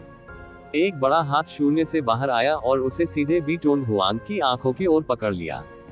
डुलुओ महाद्वीप 3 ड्रैगन किंग की किंवदंती http://www.bikujazw.com/0_48/ क्या आप मेरी आंखें खोदना चाहते हैं? हरी पुतली सम्राट ठंडे स्वर में मुस्कुराया और उसकी आंखों में अनगिनत कानूनों की आभा खिल उठी, मानो उसमें एक वास्तविक दुनिया का पुनर्जन्म हुआ हो। अनंत पुतली शक्ति एक पल में फूट पड़ी, एक भयानक धार में बदल गई और बड़े हाथ की ओर चली गई। बूम! एक पल में दोनों पक्षों के बीच टकराव ने आतंक का उन्माद पैदा कर दिया, जो सभी दिशाओं में फैल गया। गोल्डन सिकाडा सम्राट ने तुरंत अपनी और बड़े चेन की रक्षा की और सीमा खोल दी, जो सोने से चमक रही थी। बूम! हवा से हिंसक विस्फोटों की आवाजें आने लगी। हालांकि ये सभी बैरियर में गायब हो गए और पूरी तरह से टूटने में विफल रहे। यहाँ तक कि अगर वे भड़क भी गए, तो उन्हें पहली बार तियानक्सिंग शहर में भीड़ द्वारा दबा दिया जाएगा। आखिरकार ये कई वर्षों के अज्ञात इतिहास वाला एक सुपर किला है। बात सिर्फ इतनी है कि यह लड़ाई अब दूसरों से छुपी नहीं रहेगी। यह आप पर निर्भर करता है। बीटोंग हुआंग ठंडे स्वर में मुस्कुराए। हालांकि उसकी आवाज अभी तक कम नहीं हुई थी, बल्कि उसे केवल खुजलाने की आवाज सुनाई दी थी। तभी उसने देखा कि बड़े हाथ ने वास्तव में उसकी पुतली के बल को वही फोड़ दिया और फिर उसे उसकी आंखों की ओर खींच लिया। नहीं, इस समय अंततः उन्हें एहसास हुआ कि समस्या में कुछ गड़बड़ है। उसके पास अपने जीवन में सभी कौशल हैं, लेकिन आंखों की इस जोड़ी पर 7 या 8 चेन गदू है। इस जोड़ी आंखों में एक असाधारण जादुई शक्ति है। यहाँ तक कि एक ही दायरे के लोग भी उनके साथ सीधे तौर पर जुड़ने की हिम्मत नहीं करते। ये दूसरों के बड़े कदम के बराबर है। हालांकि हाथों की यह जोड़ी एक दूसरे का सामना करने का साहस करती है। मूल रूप से उसने सोचा कि यह दूसरे पक्ष का अज्ञानी और निडर था, लेकिन अब जब उसने इसे देखा तो उसे लगा कि यह बिल्कुल भी दूसरे पक्ष का अज्ञानी और निडर नहीं था। इसके विपरीत दूसरा पक्ष निश्चित रूप से एक निष्क्रिय व्यक्ति नहीं था। उसके शरीर के बिना भी उसकी आंखें प्रकाश की परतों में फूट गईं। उसने अपनी आंखों से सर्वोच्च मार्शल आर्ट जादुई शक्ति को बढ़ाया, एक पल में हजारों प्रकार विकसित किए और सीधे ये जिवेन को मार डाला। ये भी एक अत्यंत तेजस्वी पुतली जादुई शक्ति है। वह कई मार्शल आर्ट जानता है और इसे दिखाने के लिए वह अपनी आंखों का उपयोग भी कर सकता है। यहाँ तक कि अन्य जो समान सम्राट हैं, वे भी ऐसा बिल्कुल नहीं कर सकते। उन्होंने इस जादुई शक्ति का अभ्यास करने के लिए अनगिनत साल बिताए और अंततः पुतली सर्जरी में ताओ को समझकर भगवान बन गए। उसने अनगिनत अलौकिक शक्तियां और मार्शल आर्ट विकसित किए हैं, लेकिन इस बड़े हाथ के सामने ये कुछ भी नहीं है, बस हजारों तरीकों को सीधे तोड़ने जैसा है। किस तरह का जादू इस बड़े हाथ को चोट नहीं पहुंचा सकता, लेकिन शिंग शिंग ने इसे उसके सामने पकड़ लिया। ये कितना बड़ा हाथ था, उसे ऐसा लगा मानो इसमें एक दुनिया और एक महान सड़क छिपी हो। इस नजर में उसे लगा कि वह लगभग इसमें गिर रहा है। आप उनमें से कई के आर पार नहीं देख सकते। हालांकि ये रहस्य का पता लगाने का समय नहीं था। उसी समय उसने तेजी से गोली चलाई और मुक्के से बड़े हाथ को मार डाला। टकराना, एक जोरदार दुर्घटना। ऐसा लगता है कि शून्यता एक पल में पूरी तरह ढह जाती है और अनगिनत कानून एक दूसरे में घुल मिल जाते हैं और एक दूसरे को निगल जाते हैं। विस्फोट का पूरा दायरा ऐसा लग रहा था जैसे किसी बड़े हाथ ने पकड़ लिया हो, जो छोटे से आंगन में दबा हुआ हो। क्या हुआ? बुजुर्ग चेन ने दो लोगों के बीच लड़ाई को देखा। हालांकि इस समय कोई धरती हिलाने वाली खबर नहीं थी, लेकिन दोनों लोगों के बीच लड़ाई में एक रहस्यमय भावना थी, जिसे वह बिल्कुल भी नहीं देख सका। वह देख भी नहीं सकता कि क्या हुआ। एक और गोल्डन सिकारा सम्राट, जो स्पष्ट रूप से देख रहा था, इस तरह की लड़ाई से हैरान था। वह इस बारे में बहुत स्पष्ट था कि बीटोंग सम्राट कितना शक्तिशाली था। ये भी कहा जा सकता है कि वह 5वें लोक स्तर में प्रवेश करने वाला था। हालांकि फिर भी बीटोंग सम्राट की ताकत के साथ अप्रत्याशित रूप से उसे एक कोने में धकेल दिया गया। ये कैच आसान था, इसलिए उन्होंने अपने सामने बीटोंग हुआंग को पकड़ा, लेकिन सफल होना संभव नहीं होना चाहिए। गोल्डन सिकारा सम्राट यह नहीं देख सका कि इस समय कौन जीता और कौन हारा। उनके लिए उनका मूड भी काफी उलझा हुआ है। वह मूल रूप से ये जिवेन से मदद मांगने आया था, लेकिन अब ऐसा संघर्ष छिड़ गया है। जाहिर है उसे ये जिवेन से पूछने पर बिल्कुल भी विचार नहीं करना चाहिए। इतने मजबूत समर्थन के बिना निसंदेह यह एक बहुत बड़ी क्षति है, लेकिन बात यहाँ तक पहुँच गई है। मुझे पता था कि यह इस तरह विकसित होगा। भले ही उसने अपना चेहरा मोड़ लिया, लेकिन वह बीटोंग सम्राट को नहीं लाएगा। हालांकि जब गोल्डन सिकारा सम्राट अभी भी पेट में था, अचानक उसने केवल बीटोंग सम्राट की चीख सुनी। तभी उन्होंने देखा कि बीटोंग सम्राट, जिसका चेहरा विद्रोही था, चिल्लाया और पीछे की ओर चला गया। उसके चेहरे से खून बह रहा था, लेकिन उसकी दो आंखों में मूल रूप से विद्रोही आंखें तुरंत गायब हो गईं, केवल दो खाली आंखें बची हैं। अतीत को देखना भयानक है। मेरी आंखें, मेरी आंखें। बीटोंग हुआंग ने अपनी आंखें बंद कर ली और लगातार चिल्लाता रहा। उसका चेहरा अविश्वसनीय लग रहा था। अंत में ये जिवेन ने उसकी आंखें खोद ली। सामान्य भगवान के शरीर के किसी भी हिस्से को आसानी से पुनर्जन्म दिया जा सकता है, लेकिन वह अलग है। उनकी आंखें लंबे समय से असाधारण और परिष्कृत रही है। वे अनगिनत कानूनों का संघनन है, साधारण मांस और रक्त नहीं, बल्कि उनकी सर्वोच्च दिव्य शक्ति का अवतार है। अब तो शरीर से प्राण निकल गए। ये भारी क्षति है। और आंखों का वह जोड़ा उस बड़े हाथ से पकड़ लिया गया और गायब हो गया। जब ये सब शांत हो गया, तो उन्होंने केवल ये जिवेन को अपनी पीठ पर हाथ रखकर आंगन में खड़ा देखा, लेकिन गोल्डन सिकारा पवित्र सम्राट को पहले से ही पता था कि उसके सामने वाला आदमी अभी युवान भगवान का अवतार नहीं था, लेकिन असली शरीर यहाँ है। उसने सोचा था कि वह ये जीवन के योग्य है, लेकिन अब उसने पाया कि उसने अभी भी ये जीवन को कम आंका है। उसने एक लड़ाई में बिटोग सम्राट की आंखें खोद ली। ये साधन एवं क्षमता आकाश के विरुद्ध कही जा सकती है। पांचवा क्षेत्र, ये जीवन के पास निश्चित रूप से पांचवें क्षेत्र की ताकत है। अन्यथा बिटोग सम्राट की तरह चौथे क्षेत्र के शिखर पर एक बार में पहुंचना असंभव है। यहाँ तक कि पांचवें क्षेत्र में भी सबसे नीचे रहना असंभव है, और सामान्य पांचवें क्षेत्र के लिए भी ऐसा करना असंभव है। मेरे दिल में ये जीवन का डर अचानक शीर्ष पर पहुंच गया। ये जीवन के लिए नहीं, बल्कि पूरी तरह से एक खतरनाक चरित्र की रोकथाम के लिए। और उनका अनुमान सचमुच सही है। ये जीवन ने वास्तव में पांचवें क्षेत्र में प्रवेश किया है। एक वास्तविक पांचवें स्तर का आंकड़ा। पिछले 10 वर्षों में ये जीवन अपनी पूरी ताकत से दौड़ रहा है। वह वास्तव में 2 साल पहले ही पांचवें दायरे में प्रवेश कर चुका है, लेकिन वह अभी भी अपनी खेती को मजबूत कर रहा है, इसलिए वह पास से बाहर निकलने की जल्दी में नहीं है। अप्रत्याशित रूप से रीति रिवाज छोड़ने से पहले उसे बिटोग सम्राट के उकसावे का सामना करना पड़ा। अपनी ताकत से वह बिटोग सम्राट को पूरी तरह से सबक सिखा सकता था। यद्यपि बिटोग हुआंग चौथे क्षेत्र की चरम खेती है, फिर भी बिटोग हुआंग को साफ करना थोड़ा मुश्किल है जब वह टूट नहीं गया है। इसमें बहुत सारे हाथ पैर लगते हैं। हालांकि अब उसे केवल कड़ी मार पड़ी है। ये भी देखा जा सकता है कि चौथे क्षेत्र से पांचवें क्षेत्र तक तू जीवन की खेती में अकल्पनीय स्तर तक सुधार हुआ है। मूल की तुलना में ये बिल्कुल भी वैसा नहीं है। बिटोग सम्राट उसके सामने कोई भी अकड़ रखना चाहता है। वह सचमुच मर रहा है। उसके हाथ पर बिटोग हुआंग की 2 आंखें हैं, लेकिन वे खून से चमकने वाली नहीं है, क्योंकि वे 2 आंखें मूल रूप से कई कानूनों द्वारा बदल दी गई हैं, और अब वे पूरी तरह से कई कानूनों और जादुई शक्तियों के रहस्यों में बदल गई हैं। उसने उसे जोर से दबाया और अपने शरीर में समाहित कर लिया। उसी समय ये जीवन के रहस्यमय स्थान का बेतहाशा पता लगाना शुरू कर दिया, और उसकी आंखों के रहस्य का पता लगाना शुरू कर दिया। और ये कटौती भी तुरंत होती है। इस समय बिटोग सम्राट देख नहीं सकता, लेकिन बड़ा चेन समझ नहीं सकता। केवल गोल्डन सिकारा सम्राट ही देख और समझ सकता है, और उसके चेहरे पर अचानक कुछ अविश्वसनीय रूप दिखा, क्योंकि उसकी आंखों में, ये जीवन की आंखों में भारी पुतली थी, जो कि बिटोग सम्राट की विशिष्ट जादुई शक्ति होनी चाहिए थी, लेकिन अब ये वास्तव में ये जीवन की आंखों में दिखाई देने लगी। हालांकि बिटोग हुआंग से अलग रंग हरा नहीं था, बल्कि शुद्ध भूरा और काला था। समय बीतने के साथ ये जीवन की आंखों में अद्भुत कानूनों की लहरें थीं, जैसे कि कटौती में एक अकल्पनीय एवेन्यू था। जल्द ही दोहरी पुतली गायब हो गई और अपने मूल आकार में लौट आई। यह उसकी मूल आंखों के समान ही है। गोल्डन सिकारा सम्राट और भी भयभीत है, क्योंकि इसका मतलब यह नहीं है कि ये जीवन पूरी तरह से विफलता को समझ गया है। इसके विपरीत यह एक संकेत है कि तू जीवन ने बिटोग सम्राट के भारी शिष्य की शक्ति को अच्छी तरह से समझ लिया है और पचा लिया है।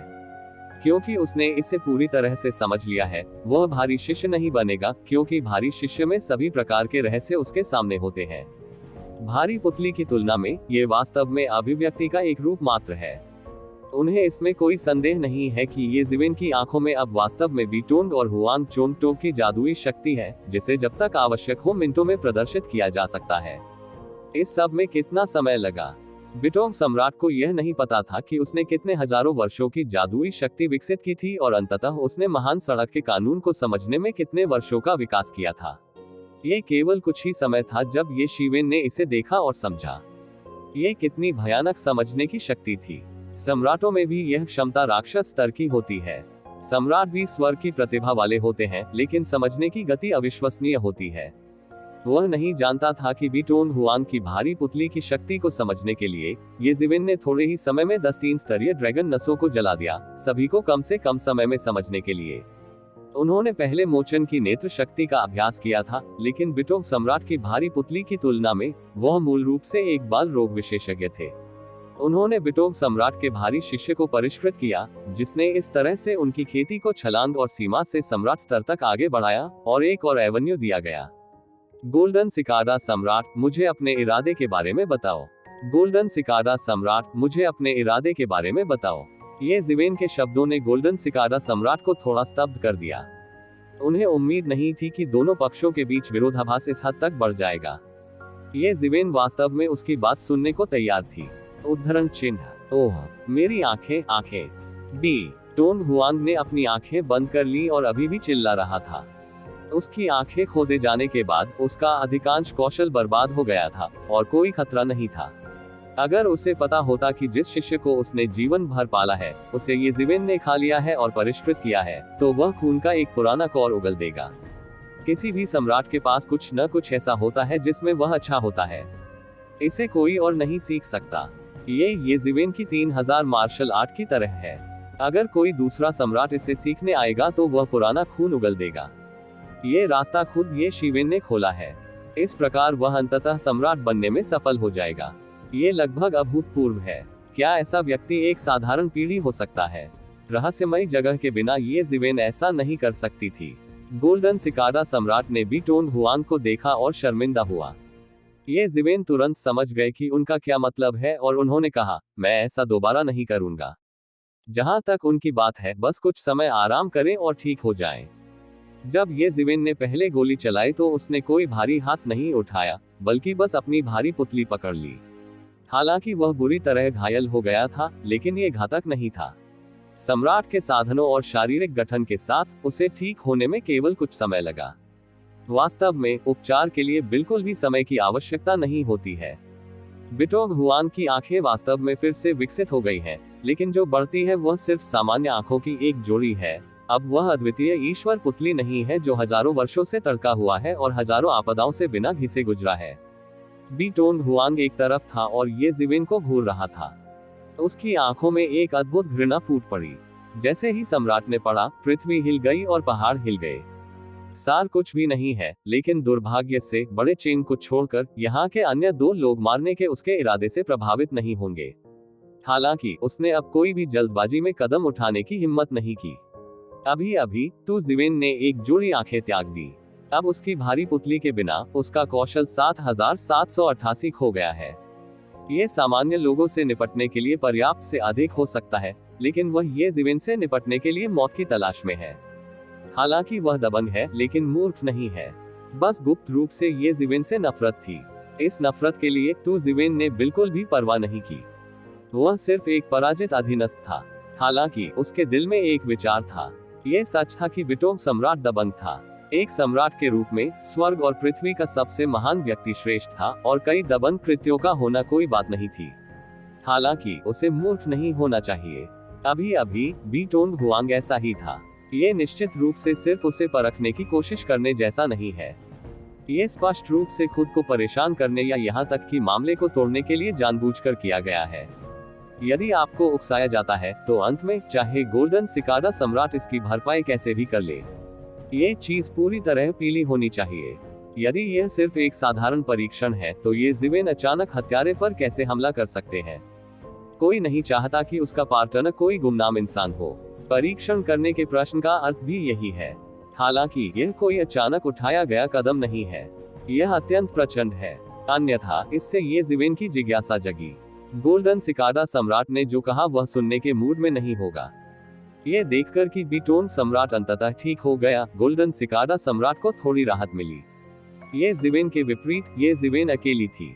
अगर वह जाना चाहता है तो चला जाएगा। उसे कोई भी चीज बांध नहीं सकती थी। हालांकि उन्हें तियानशान गठबंधन का समर्थन प्राप्त है। हालांकि उसने कई लाभ प्राप्त किए हैं, वह तियानशान गठबंधन से बंधा हुआ है और लापरवाही से कार्य नहीं कर सकता है। चूंकि सम्राट वू के ताओवादी दोस्तों ने ऐसा कहा है, इसलिए मैं इसे नहीं छिपाऊंगा। चलिए सीधे मुद्दे पर आते हैं। इस बार हम सम्राट वू के ताओवादी दोस्तों को पेंटियन महल में आमंत्रित करने आए थे। मुझे नहीं पता कि क्या ताओवादी दोस्तों की दिलचस्पी है, गोल्डन सिकाडा सम्राट ने कहा। Pen Tiangong. येज़िवेन की आंखों में शुद्ध रोशनी फूट पड़ी। हालांकि इस अवधि के दौरान वह बंद था, लेकिन उसे पेन तियांगोंग के बारे में कुछ भी पता नहीं था। जब गोल्डन सिकाडा सम्राट ने येज़िवेन की शक्ल देखी तो उसे पता चल गया कि उसे इसमें दिलचस्पी है। वह गुप्त रूप से खुश था कि येज़िवेन की रुचि थी। ये मामला आधा अधूरा हो गया था। हाँ, ये पेन तियांगोंग है, गोल्डन सिकाडा शेनहुंग ने कहा। हम पेंटियन महल जाने का इरादा रखते हैं और सम्राट वू के ताओवादी दोस्तों को एक साथ आमंत्रित करना चाहते हैं। आप सम्राट वू के ताओवादी दोस्तों के बारे में क्या सोचते हैं? क्षमा करें, यदि यह पेन तियांगोंग है तो कृपया वापस जाएं। येज़िवेन तेज स्वभाव की थी और उसने बिल्कुल भी मना नहीं किया। हालांकि वह पेंटियन महल का भी लालची है, लेकिन वह ये भी जानता है कि मृत्यु क्या है। वह वास्तव में अपनी ताकत पर भरोसा रखता है। वह लगातार 5वें क्षेत्र में प्रवेश कर चुका है। 5वें क्षेत्र के अनुभवी विशेषज्ञों से कम नहीं है और उसकी युद्ध प्रभावशीलता अभी भी बहुत अधिक है। हालांकि पेंटियन महल के सामने वह अभी भी बहुत कमजोर है। हत्या करने वाला सम्राट, लड़ने वाला सम्राट, जेंटियन कछुआ सम्राट और रात्रि सम्राट सभी सृष्टि के देवता में प्रसिद्ध दिग्गज हैं। यदि सम्राट के 7वें दायरे से ऊपर के लोग छोटे दिग्गज हैं, तो ये निस्संदेह सुपर दिग्गज हैं, जो सृजन की दुनिया के वास्तविक शिखर पर खड़े हैं। जब तक कोई ऐसा ईश्वर न हो जो अफवाहों में प्रकट न हुआ हो, कोई भी यह नहीं कह सकता कि उन्हें क्या दबाया जा सकता है। इनमें से एक व्यक्ति की मौत हो चुकी है। ये ज़िवेन कितना भी घमंडी क्यों न हो, वह इन लोगों के साथ मजाक करने की हिम्मत नहीं करता। उन्हें भरोसा है कि वह भविष्य में इन सुपर दिग्गजों से मुकाबला कर सकते हैं, लेकिन अभी नहीं। उन सम्राटों की तुलना में जिन्होंने लाखों वर्षों तक अभ्यास किया है, उनके अभ्यास के वर्ष केवल दसियों हजार वर्ष हैं, जो एक दूसरे के एक अंश से भी कम है। अब इन लोगों से प्रतिस्पर्धा करने का समय नहीं है। सम्राट वू के ताओवादी दोस्तों ने जो कहा, उसे सुनकर मुझे नहीं पता होना चाहिए, क्योंकि दोनों पक्ष स्वर्गीय महल के बारे में एक समझ पर पहुंच गए हैं। गोल्डन सिकाडा सम्राट भी एक मानवीय आत्मा था। उन्होंने ये ज़िवेन की चिंताओं को समझा और तुरंत ये ज़िवेन को समझाया। ये पता चला कि स्थिति के धीरे धीरे तनाव के साथ दोनों पक्षों के अधिक से अधिक विशेषज्ञ एकत्र हुए और उन्होंने देखा कि दोनों सेनाओं के बीच एक हताश द्वंद्व छिड़ने वाला था। अंतिम समय में दोनों पक्ष अनिच्छा से एक समझौते पर पहुंचे कि कोई भी पेंटियानगो पर एकाधिकार नहीं कर सकता और सम्राट को प्रवेश करने की अनुमति नहीं दे सकता, लेकिन 7वीं सीमा के ऊपर के छोटे दिग्गजों को प्रवेश करने की अनुमति नहीं थी, लेकिन दूसरों पर कोई प्रतिबंध नहीं था। मूल रूप से चाहे वह कोई भी पक्ष हो, 7वीं सीमा के ऊपर के छोटे दिग्गज अग्रणी पक्ष का अस्तित्व है। वे उच्च पदस्थ और शक्तिशाली हैं। वे आसानी से नहीं जा सकते। पूर्ण कार्यान्वयन से बचने के लिए दोनों पक्ष अंततः इस लेख पर सहमत हुए। कई सम्राटों ने, जिन्होंने केवल ध्यान दिया था लेकिन ऐसा करने का साहस नहीं किया था, अचानक ऐसा लगा कि उन्होंने शाही आदेश प्राप्त कर लिया है और उनमें प्रवेश करने की तैयारी करने लगे हैं। 7वीं सीमा से ऊपर के दिग्गजों की भागीदारी के बिना खतरा बहुत छोटा है, हालांकि पेंटियानगोंग में खतरा बहुत बड़ा है। लेकिन जो सम्राट भाग लेने का साहस करता है, उसके पास 2 ब्रश नहीं होते। इस स्तर का खतरा उन्हें बिल्कुल भी नहीं डरा सकता। यह सामान्य है कि सम्राट वू के ताओवादी मित्र अकेले हैं। मुझे नहीं पता, लेकिन अनुमान है कि खबर जल्द ही सामने आएगी। उस समय ताओवादी मित्रों को पता चल जाएगा कि मैंने जो कहा वह सच है या गलत। गोल्डन सिकाडा सम्राट ने कहा। हालांकि इस मामले पर प्रतिबंधों में ढील दी गई है। केवल वे दिग्गज ही प्रवेश करने के पात्र हैं। जहां तक मुझे पता है, मित्र तियानदाओ धर्म के साथ संघर्ष में है और पूर्वी क्षेत्र में तियानदाओ धर्म नेताओं में से एक है। तियानदाओ धर्म सामने है। मुझे लगता है कि ताओवादी मित्रों के लिए पेंटियन महल में प्रवेश करना आसान नहीं है। यह एक जीत परिणाम है। उसके बगल में बड़े चेन की आंखें चमक उठी। उनके जैसे भावी सम्राटों के लिए वह क्लासिक्स में सम्राटों के स्तर के बारे में केवल कुछ रहस्य ही जान सकते हैं। हालांकि अब वह सम्राटों के बीच होने वाली बातचीत को अपने कानों से सुनता है। वह कैसे उत्साहित न हो। मैं ताओवादी दोस्तों में विश्वास करता हूं, लेकिन मुझे डर है कि ताओवादी दोस्त अभी भी कुछ चीजें छिपाते हैं। बस एक साथ प्रवेश करने के लिए किसी की तलाश कर रहे हैं। मुझे डर है कि वे मुझे नहीं पाएंगे। आप जानते हैं कि आपके स्वर्ग व्यापार गठबंधन की शक्ति महान है और रचना जगत में हर जगह अनगिनत विशेषज्ञ हैं। अकेले कार्य करना पर्याप्त से अधिक है। आपको मुझे ढूंढने की बिल्कुल भी आवश्यकता नहीं है। मुझे लगता है कि मैं सही हूँ। ये ज़िवेन ने फीकी मुस्कान के साथ कहा। जाहिर है, गोल्डन सिकाडा सम्राट ये कहना चाहता था कि उसने एक व्यक्ति की रक्षा करने में मदद की, जबकि तियानशान गठबंधन ने उसे पेंटियन महल में प्रवेश करने से बचाया। हालांकि टू ज़िवेन को आसानी से स्थानांतरित नहीं किया गया था। गोल्डन सिकाडा सम्राट को मौके पर ये ज़िवेन द्वारा उजागर किया गया था। वह शर्मिंदा होने से खुद को नहीं रोक सका, लेकिन यह अधिक स्पष्ट है कि उसके सामने यह व्यक्ति कोई ऐसा व्यक्ति नहीं है जो अतीत को लापरवाही से धोखा दे सके। ये सच है। हमारे तियानशान गठबंधन ने पेंटियन महल में प्रवेश करने के लिए विशेषज्ञों के एक समूह का आयोजन किया है, लेकिन मेरी यात्रा के कार्य का हमारे तियानशान गठबंधन से कोई लेना देना नहीं है, बल्कि एक व्यक्ति को पेंटियन महल में ले जाने का कार्य मुझे पहले मिला था। गोल्डन सिकाडा ने कहा, यह मामला गुप्त रूप से किया जाना चाहिए, इसलिए हम बड़े पैमाने पर लोगों को नहीं ढूंढ सकते। सम्राट वू के ताओवादी मित्र हमेशा कम प्रोफाइल रखते हैं, जो सबसे उपयुक्त उम्मीदवार है। इसके अलावा बहुत से लोग नहीं हैं सम्राट वू के ताओवादी दोस्तों जैसी ताकत के साथ, यही मूल कारण है कि हम आपको क्यों ढूंढते हैं। ये जिवेन ने सीधे तौर पर गोल्डन सिकाडा सम्राट के शब्दों में तारीफों के अर्थ को छोड़ दिया, लेकिन सार की ओर इशारा करते हुए कहा, क्या ये सम्राट भी नहीं है जो इस समय किसी व्यक्ति को पेंटियन पैलेस में ले जाता है। हालांकि पेंटियन महल खतरनाक है और यहाँ तक कि प्राचीन आउटलैंड जीव भी इसमें दिखाई दिए हैं, सम्राट के लिए ये करीब होना बहुत खतरनाक नहीं है। इसमें जरूर कुछ छुपे हुए कारक होंगे। ठीक है, बिल्कुल। गोल्डन सिकाडा सम्राट थोड़ा स्तब्ध रह गया और उसने तुरंत सिर हिलाया। मैं ये जानना चाहता हूँ कि यह व्यक्ति कौन है। यहाँ तक कि सम्राट भी कोई व्यक्ति नहीं है। मैं वास्तव में उसे ले जाने के लिए सम्राट के स्तर के एक विशेषज्ञ को आमंत्रित कर सकता हूँ। मुझे डर है कि उसकी पहचान सरल नहीं है। इसके अलावा ये पर्याप्त नहीं है एक ऐसे व्यक्ति के लिए जो सम्राट तक भी नहीं पहुंच सकता कि सम्राट से उसे अपने साथ ले जाने के लिए कह सके। मुझे ये जानने की जरूरत है कि कितने लोग उसके विचार को बना रहे हैं, अन्यथा मैं वादा नहीं करूंगा। हालांकि पेन के लिए ये जिवेन की बड़ी महत्वाकांक्षाएं हैं तियानगोंग, इसका मतलब यह नहीं है कि वह ऐसे मामले में शामिल होने को तैयार है जिसका आरंभ और अंत बिल्कुल भी नहीं पता है। जारी रखने के लिए कृपया बेहतर उपन्यास और तेज अपडेट खोजें। इस दुनिया में बहुत सारे खतरे हैं और बेवजह एक चीज में भाग लेना, हालांकि यह आत्महत्या नहीं है, लेकिन इसमें बहुत अनिश्चितता और बड़ा खतरा भी है। और यह अभी भी बहुत अजीब चीज है। आप कैसे सोचते हैं कि यह खतरनाक है? गोल्डन सिकाडा सम्राट थोड़ा शर्मिंदा हुआ। यह जिवेन अपेक्षा से अधिक कठिन था। उसने अपने पिछले शब्दों के कारण अपनी सतर्कता में कोई ढील नहीं दी और जल्द ही उसे अपने शब्दों में मुख्य बिंदु मिल गया। सौभाग्य से ऐसी उलझन थोड़े समय तक ही टिकी रही। वास्तव में उन्होंने आने से पहले कई स्थितियों पर विचार किया। निस्संदेह बिटोग सम्राट की बात उसकी अपेक्षा में नहीं थी। उसे उम्मीद नहीं थी कि बिटोग सम्राट अचानक मुसीबत में पड़ जाएगा। इससे भी अधिक, भले ही बिटोग सम्राट अचानक संकट में पड़ गया हो, वह तो जिवेन का प्रतिद्वंद्वी नहीं था। इसके बजाय उसे खोदकर निकाला गया और भारी नुकसान उठाना पड़ा। ये कहा जा सकता है कि उसने अपनी पत्नी को खो दिया और अपने सैनिकों को खो दिया। उस मामले में मुझे स्पष्ट होना चाहिए। वास्तव में, जैसा कि आपने कहा, एक अंदर की कहानी है। गोल्डन सिकाडा पवित्र सम्राट ने कहा, लेकिन जल्द ही उसके बगल में मौजूद बुजुर्ग चेन एक शब्द भी नहीं सुन सका। जाहिर है, वह उसके बगल में था, लेकिन वह एक शब्द भी नहीं सुन सका।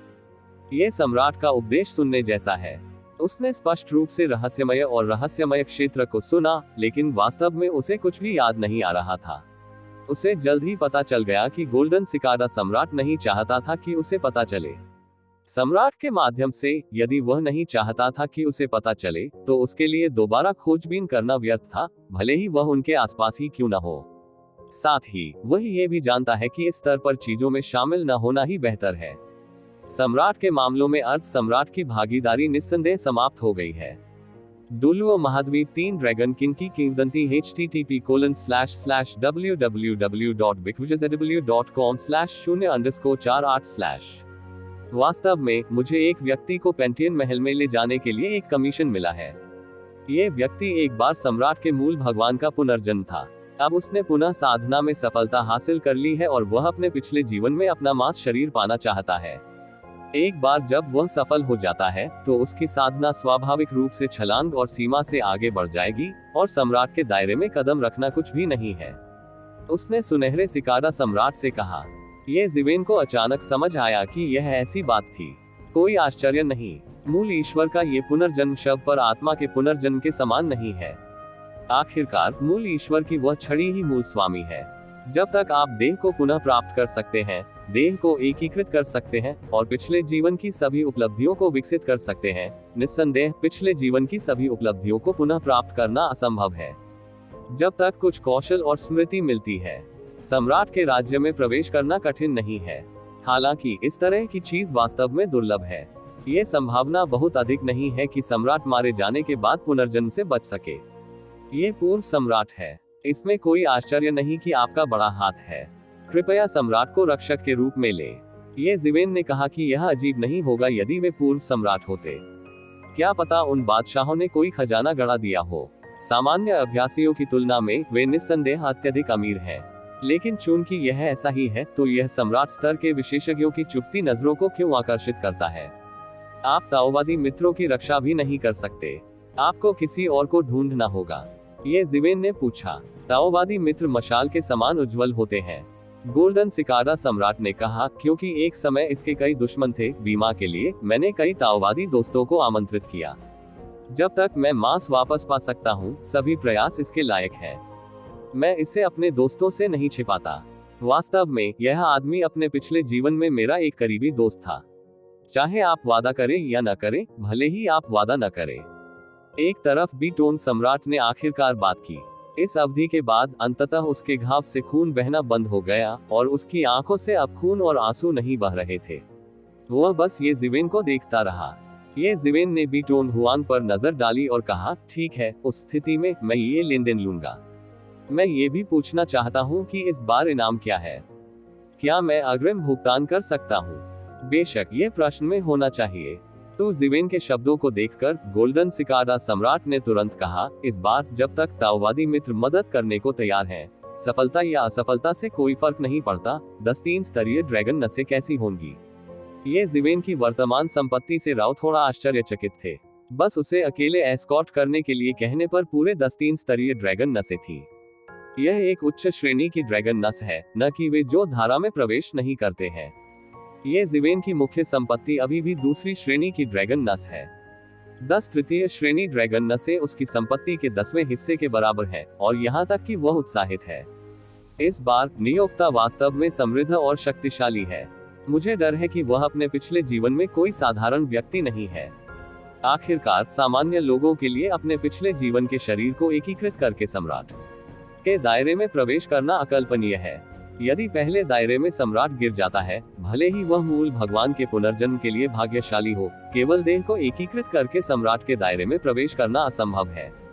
कम से कम ये चौथी सीमा होनी चाहिए, और 5वीं सीमा संभव है।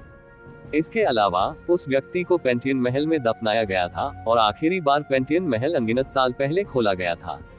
इस शख्स की उत्पत्ति भी पुरानी और भयावह है। 5वें क्षेत्र की खेती को पूरी तरह से मजबूत करने और उसकी युद्ध प्रभावशीलता को बढ़ाने के लिए 10 ड्रैगन नसें पर्याप्त है। निस्संदेह जिस चीज ने वास्तव में उसे इस टाल के गंदे पानी में शामिल होने का निर्णय लिया, वह पेंटियन महल में प्रवेश करना था। ये स्पष्ट था कि पूर्वी क्षेत्र और तूफान समुद्री क्षेत्र की प्रमुख सेनाएं पेंटियन महल को संयुक्त रूप से नियंत्रित करने के लिए एक समझौते पर पहुंची थी, और दूसरों को इसमें प्रवेश करने का कोई मौका नहीं दिया था। ये जिवेन के जंगली लोमरीज एंड रिट्रीट में एक सम्राट के रूप में प्रवेश करना मुश्किल नहीं है, लेकिन ये कहना मुश्किल है कि यह तियानदाओ संप्रदाय के साथ कब मिश्रित होता है। तियान शांत गठबंधन के संबंध नेटवर्क को उधार लेकर इससे बचा जा सकता है। तो भले ही ये शिवेन को पता था कि गोल्डन सिकाडा सम्राट अभी भी कुछ छिपा रहा है, उसने इसमें भाग लेने का फैसला किया। चाहे कुछ भी हो, वह हारेगा नहीं। केवल एक चीज जिसने उसे थोड़ा भ्रमित किया वह था बिटोंग सम्राट का रवैया। वैसे भी बिटोंग सम्राट बहुत उत्साहित था। यदि उसने सही अनुमान लगाया, तो बिटोंग सम्राट को केवल उनके द्वारा ही काम पर रखा जाना चाहिए। हालांकि वह बहुत उत्साहित था। क्या वह अकेले हिस्सा लेने से डरता था? ये जिवेन के मन में कई संदेह कौंध गए। कोई बात नहीं, जब तक 10 ड्रैगन नसें आ जाती हैं, मैं किसी भी समय बाहर जा सकता हूँ। ये जिवेन ने कहा। ये जगह ही एकांतवास के लिए खरीदी गई थी। अब ये 5वें क्षेत्र में प्रवेश कर गया है। इस जगह का कोई मूल्य नहीं है। स्वाभाविक रूप से ये कभी भी और कहीं भी निकल सकता है। ये सबसे अच्छा है। इस बार मैं 10 ड्रैगन नसें लाया हूँ। गोल्डन सिकाडा सम्राट ने तुरंत 10 ड्रैगन नसें ये जिवेन को सौंप दी। तथाकथित लंबी रात का सपना अधिक है। वह एक करीबी दोस्त है। स्वाभाविक रूप से वह इस मामले में और कोई मोड़ नहीं चाहते। ये जिवेन ने 10 ड्रैगन नसें स्वीकार कर ली। वे उच्च गुणवत्ता के हैं और सम्राट में एक महान भूमिका निभा सकते हैं। ये जिवेन ने ड्रैगन वेन्स को स्वीकार किया और कहा, जब आप जाना चाहते हैं तो पहले से सूचना दें। चूंकि सम्राट वुडी के ताओवादी मित्र किसी भी समय जा सकते हैं, ये सबसे अच्छा है।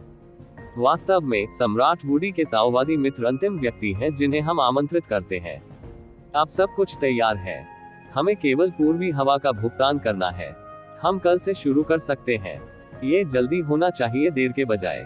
गोल्डन सिकाडा शेनगुन रोड। मुझे कोई समस्या नहीं है, ये जिवेन ने कहा।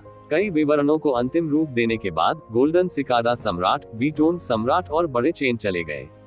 अंत तक बिटोंग सम्राट अभी भी ये जिवेन को घृणा की दृष्टि से घूर रहा था। इससे ये जिवेन भी थोड़ा सतर्क हो गया। भले ही वह उसका प्रतिद्वंद्वी ना हो बल्कि पराजित सेनापति हो, फिर भी उसे उसके द्वारा काटे जाने से बचना था। उसे विचलित होना चाहिए और थोड़ा ध्यान देना चाहिए। इसके अलावा अंदर और बाहर एक अजीब चीज है, उसे खुश होना चाहिए। पेंटियन महल में प्रवेश करने के बाद एस्कॉर्ट कार्य समाप्त हो गया है। सबसे बड़ी समस्या तियानदाओ संप्रदाय है। वह जानता है कि तियानदाओ संप्रदाय ने उसकी तलाश कभी नहीं छोड़ी है। पहली बड़ी टक्कर कब संभव है? उनके ठिकाने का खुलासा हो गया है, खासकर बीटोन सम्राट ने उनकी पहचान तोड़ दी है और अब ऐसा संघर्ष है। मुझे डर है कि स्वर्गीय ताओवाद को निजी तौर पर रिपोर्ट करना असंभव नहीं है। गोल्डन सिकारा सम्राट रात में लंबे सपनों से डरता था और वह रात में लंबे सपनों से भी डरता था। वह लगातार खींचतान करता रहा। जब तियानदाओ पंथ ने खोज की तो यह एक और युद्ध होना तय था। वह युद्ध से नहीं डरते थे, लेकिन उन्हें लगा कि अब तियानदाओ संप्रदाय की मौत को ढोने की कोई जरूरत नहीं है। ये सोचते हुए ये जिवेन की आकृति इस छोटे से आंगन में गायब हो गई है और मूल रूप से खुली हुई छोटी सी दुनिया आसानी से उसके द्वारा छीन ली गई है। पूरी गली में पड़ोसियों को कोई एहसास ही नहीं है। उन्हें ये भी नहीं पता कि ये जिवेन चले गए हैं। पूरी गली में इस छोटे से आंगन को पौराणिक रूप दे दिया गया है। विशेष रूप से वांग जून की सफलता ने उनके जीवन को बदलने और एक अज्ञात दुनिया की ओर ले जाने का एक और दरवाजा खोल दिया। भले ही ये शिवेन ने एक के बाद एक कई लोगों को अस्वीकार कर दिया, लेकिन वे अपनी इच्छा पूरी नहीं कर सके। कोई भी नहीं चाहता था कि वह समृद्ध हो सके और पौराणिक शक्ति हासिल कर सके। लेकिन अन्य जातियों की तुलना में मानव जाति की जन्मजात योग्यता बहुत मजबूत नहीं है। जातीय अल्पसंख्यकों को छोड़कर कोई विशेष रक्त और विशेष ताकत नहीं है। एकमात्र तरीका जिससे वे साधना के मार्ग पर चल सकते हैं वह है किसी विशेषज्ञ के द्वार के नीचे पूजा करना। इस वजह से टेरान जन्म के समय मजबूत नहीं है, लेकिन परसों अनगिनत विशेषज्ञ हैं। असीमित संभावनाएं हैं। तुम्हारे जीवेन के जाने के कुछ ही समय बाद पूरी सड़क पर एक भयानक सांस आई और शून्य से एक शक्तिशाली आकृति उभरी। पूरी गली में लोगों को बस यही लग रहा था कि दुनिया का अंत आ रहा है। वे केवल कसकर घुटने टेक सकते थे और हिल नहीं सकते थे। ये जिवेन चला गया है, उसे भाग जाने दो, लानत है। आकृति से अत्यंत क्रोध की आवाज आई। खोजें, दायरा बढ़ाना जारी रखें, मुझे विश्वास नहीं होता कि वह कहां जा सकता है। पेंटियन महल में प्रवेश करने से पहले मुझे उसे पकड़ना होगा। इस समय हजारों मील दूर समुद्र पर ये जिवेन के हाथ में एक रोशनी चमकी और उसके दिल में बहुत सारी जानकारी स्पष्ट हो गई। निश्चित रूप से मैं दरवाजे पर आया था। ये खबर बिटोग सम्राट द्वारा लीक की जानी चाहिए थी। ऐसा लगता है कि हमें सावधान रहना चाहिए। ये जिवेन मूल छोटे यार्ड में पीछे रह गए। जब तक कोई सम्राट स्तर का व्यक्ति आता वह तुरंत उसे जगा देता। निश्चित ही उसके जाने के कुछ देर बाद ही कोई आ गया। इतनी जल्दी पहुंचना उसके आगे और पीछे के पैरों का लगभग कुंग फू था। ये जिवेन के लिए यह अनुमान लगाना मुश्किल नहीं था कि बिटोग सम्राट ने रहस्य लीक कर दिया था। उसकी आंखों में हत्या का इरादा भरा हुआ था। यदि बिटोग सम्राट ने पहले कोई चाल चली थी तो इसे एक और साजिश के रूप में समझा जा सकता है। हालांकि उन्होंने पलक झपकते ही अपनी स्थिति बेच दी, जो कि ये जिवेन की निचली रेखा से अधिक हो गई है। इस व्यक्ति को इसे मिटाने का कोई रास्ता खोजना होगा। अब जब हम वास्तव में इस बिंदु पर पहुंच गए हैं तो कोई दया नहीं है। हत्या जैद की तरह निर्णायक और कोमल थी। सब कुछ ये जिवेन के विचारों के बीच ही था। इससे कोई फर्क नहीं पड़ता कि बीटोन सम्राट के पीछे कौन है। ये जिवेन आसानी से ऐसे व्यक्ति को जीवित नहीं रहने देंगे जो खुद को मारने को तैयार है। ऊपर गहन अनंत आकाश है, नीचे ऊंची लहरें हैं और दूरी में अनगिनत राक्षसी तूफानों का देश है। ये जिवेन की आकृति धीरे धीरे अंतहीन लहरों में गायब हो गई। जब वह दोबारा प्रकट हुआ तो वह तूफानी समुद्र की गहराई में प्रकट हो चुका था। इस समय ये जिवेन के छोटे से आंगन में आकृति अभी भी उग्र थी। उसे भाग जाने दो। तुम क्या खाते हो? तुम्हें उसे ढूंढना ही होगा। ये बहुत प्रतिष्ठित युवक है। उसकी आकृति आकाश में सूर्य के समान है जो सुनहरी रोशनी बिखेर रही है। उसी समय उसके चारों ओर कई आकृतियां दिखाई दी। वे सम्राट स्तर के भी स्वामी थे। ये जिवेन को पकड़ने के लिए आसपास के तियानदाओ संप्रदाय के सभी गुरुओं ने इस बार बाहर भेजा। हालांकि वे अभी भी एक कदम देर से थे और ये जिवेन को पहले भागने दिया। वह व्यक्ति कहाँ है जिसने हमें समाचार भेजा? क्या आपको वह मिल गया? प्रतिष्ठित युवक ने फिर पूछा। चूंकि तू जिवेन पहले भाग गया था, उसने तुरंत दूत से कोई रास्ता निकालने के बारे में सोचा। चूंकि वह आदमी ये जिवेन के ठिकाने को जानता है, और आने से इनकार कर दिया। सबसे बड़ी संभावना यह है कि उसका येज़ेवेन के साथ कुछ संबंध है, इसलिए वह नहीं आ सकता। साथ ही मैं चाहता हूँ कि ये शिवेन जल्दी मर जाए। यही एकमात्र तरीका है। बुजुर्ग से कहना, हम अभी तक संदेश देने वाले को नहीं ढूंढ पाए हैं। संदेश देते समय वह बहुत सावधान रहता था। उसने कोई सिर पूंछ नहीं छोड़ी। अगर मैं गणना करना भी चाहूँ तो कर सकता हूँ। इसकी गणना मत करो, यह एक सम्राट होना चाहिए। एक आदमी संभल कर बोला। कई अन्य सम्राटों ने भी उस युवक को ध्यान से देखा। तुम जानते हो भल बादशाह है। हालांकि सातवें क्षेत्र के दिग्गज और उनके सामान्य सम्राट स्थिति में बहुत भिन्न है। जब आप अलग से पीछा करते हैं तो आपको येज़ेवेन को ढूंढना चाहिए और फिर तैयारी करनी चाहिए। यदि आप इसे नहीं पा सकते हैं तो इसे खोजने के लिए पेंटियन महल में जाएं। खबरों के अनुसार येज़ेवेन को पेंटियन महल में घुसने की कोशिश करनी चाहिए, ढूंढना चाहिए, उसे पूरी तरह से मार डालो। मैं चाहता हूं कि उसका सिर शहर के सिर पर लटका दिया जाए। क्या आप समझते हैं? युवक ने कहा। हालांकि वह स्पष्ट रूप से जानता था कि येज़ेवेन पेंटियन महल में उसका पीछा कर सकते हैं, लेकिन वह इसे रोक नहीं सका। कारण बहुत सरल है, अर्थात यद्यपि तियांदाओ धर्म शक्तिशाली है, लेकिन उसे आकाश को ढकने में कोई रुचि नहीं है। कौन सी प्रमुख ताकतें इस मामले में हिस्सेदारी पा सकती हैं? यह कोई बड़ी ताकत नहीं है। भले ही तियांदाओ धर्म मजबूत हो, अतीत को एक एक करके जांचना असंभव है। इसलिए ऐसा करने का एकमात्र तरीका येज़ेवेन को ढूंढना और उसे जल्द से जल्द मार देना है। यदि नहीं, तो आप केवल स्वर्ग महल में प्रवेश कर सकते हैं और उसे फिर से मार सकते हैं। वैसे भी पेंटियन महल में जगह छोटी है, लेकिन आसान है। लेकिन जब आप ऐसा करते हैं तो आपको सावधान रहना चाहिए। ये दांत भयंकर है। पहले प्राप्त जानकारी के अनुसार उसे चौथे क्षेत्र का विशेषज्ञ होना चाहिए। उसे भागने न दें, युवक ने कहा। उसे इस बात की चिंता नहीं थी कि ये सम्राट प्रतिद्वंद्वी नहीं थे, बल्कि यह चिंता थी कि येज़ेवेन बच जाएंगे। कृपया चिंता न करें, स्वामी। इस बार हम व्यक्तिगत रूप से बाहर जाएंगे। यदि वह फिर से भाग सकता है तो इसका कोई फायदा नहीं है। वह चौथे क्षेत्र में भी हमारे सामने अभिमान करने का साहस कर रहा है। इसी समय एक सम्राट ने मुंह खोलकर कहा कि उसका स्वर तिरस्कार से भरा है। चौथे क्षेत्र का सम्राट कई लोगों को बहुत शक्तिशाली दिखता था। हालांकि उनकी राय में वे थोड़े पेचीदा हैं। इसके अलावा वह अकेले नहीं है जिन्होंने इस बार यह कदम उठाया है। डोलुओ महाद्वीप 3 ड्रैगन किंग की किंवदंती http://www.bigwizardw.com/0_48/। हाँ सर, चिंता न करें, हम व्यक्तिगत रूप से बाहर जाएंगे। स्वाभाविक रूप से ऐसा कोई कारण नहीं है कि हम सफल नहीं होंगे। ठीक है, हम निश्चित रूप से उसे जनता के सामने बेनकाब करेंगे। ये ठीक है। उसे मारने के बाद आप लंबे समय तक पेंटियन महल में रह सकते हैं। इस बार दोनों शिविरों के बीच समझौते के कारण हम इसमें प्रवेश नहीं कर सकते। हालांकि आप अलग हैं। यह एक बार है जीवन भर का अवसर। यदि आप में से कोई सम्राट पेन की विरासत प्राप्त कर सकता है और भविष्य में हमारे तियांदाओ धर्म को बनाए रखने में असफल हो सकता है, तो यह अधिक होगा। आखिरी आदमी कहाँ है? युवक के स्वर में कुछ ईर्ष्या भी थी।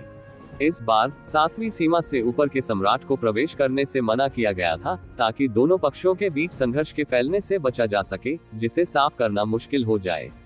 हालांकि वह 7वीं सीमा में फंस गया था और अनिवार्य रूप से उसके दिल में कुछ ईर्ष्या थी। अच्छा ऐसा है। दिन तेजी से बीत गया और तियांदाओ संप्रदाय की कार्रवाई ने तुरंत पूरे तियानिक्सिंग शहर में प्रतिष्ठित लोगों को सतर्क कर दिया। बहुत से लोगों को तुरंत पता चल गया कि तियांदाओ संप्रदाय एक अद्भुत व्यक्ति का पीछा कर रहा था। यहाँ तक कि उसका पीछा करने के लिए कई सम्राटों को भी भेजा गया। सम्राट हर जगह ऊंचे और महत्वपूर्ण लोग होते हैं। सामान्य लोग कई उच्च और महत्वपूर्ण लोगों को बाहर भेजने के लायक कैसे हो सकते हैं? एक अंतहीन राक्षसी तूफान में अनगिनत शक्तिशाली आउटलैंड जीव केंद्र में एक आकृति के चारों ओर जमा हो गए। हालांकि वे कितने भी शक्तिशाली क्यों न हो, वे केंद्र में मौजूद लोगों को जरा भी हिला नहीं सकते। वह वहां ऐसे खड़ा था मानो वह कोई भगवान हो जो ब्रह्मांड के एकमात्र केंद्र पृथ्वी पर आ रहा हो। सारे कानून उसके इर्द गिर्द घूमने चाहिए। वहां सभी प्रकार के शक्तिशाली आउटलैंड जीव हैं, लेकिन वे वास्तव में मनुष्य के परमेश्वर के राज्य को हिला नहीं सकते हैं। उस आदमी की आंखें खुली और अचानक राक्षसी तूफान एक ही पल में पूरी तरह से नष्ट हो गया, जैसे एक लौ जल रही हो, उन्हें जलाकर राख कर दे। अचानक आसपास का समुद्री क्षेत्र साफ हो गया और अब कोई अंतहीन राक्षस देश नहीं था। ये आउटलैंड जीव आम लोगों के लिए बहुत खतरनाक हो सकते हैं, लेकिन तुम जीवन के लिए जीवन और मृत्यु केवल एक ही विचार की परवाह करते हैं। रात भर में ये जीवेन ने 3 स्तरीय ड्रैगन नस को निगल लिया और परिष्कृत किया, और उसका कौशल पूरी तरह से स्थिर हो गया। इतना ही नहीं बल्कि काफी बढ़ोतरी भी हुई। अपनी वर्तमान स्थिति में यदि वह सीधे इस 3 स्तरीय ड्रैगन नस को नहीं खाता, तो उसे नहीं पता होता कि उसे बंदर वर्ष और घोड़ों तक अभ्यास करना होगा। सम्राट के लिए अपनी खेती को आगे बढ़ाना बहुत कठिन है। पानी की टंकी भरना आसान है, लेकिन समुद्र भरना आसान नहीं है। खेती के समय और अन्य समय के बीच के अंतर को पूरा करने के लिए हमें संसाधनों का उपभोग करना होगा। वह एक विशाल ब्लैक होल की तरह है जो हर समय संसाधनों को निगलता है और कभी नहीं रुकता।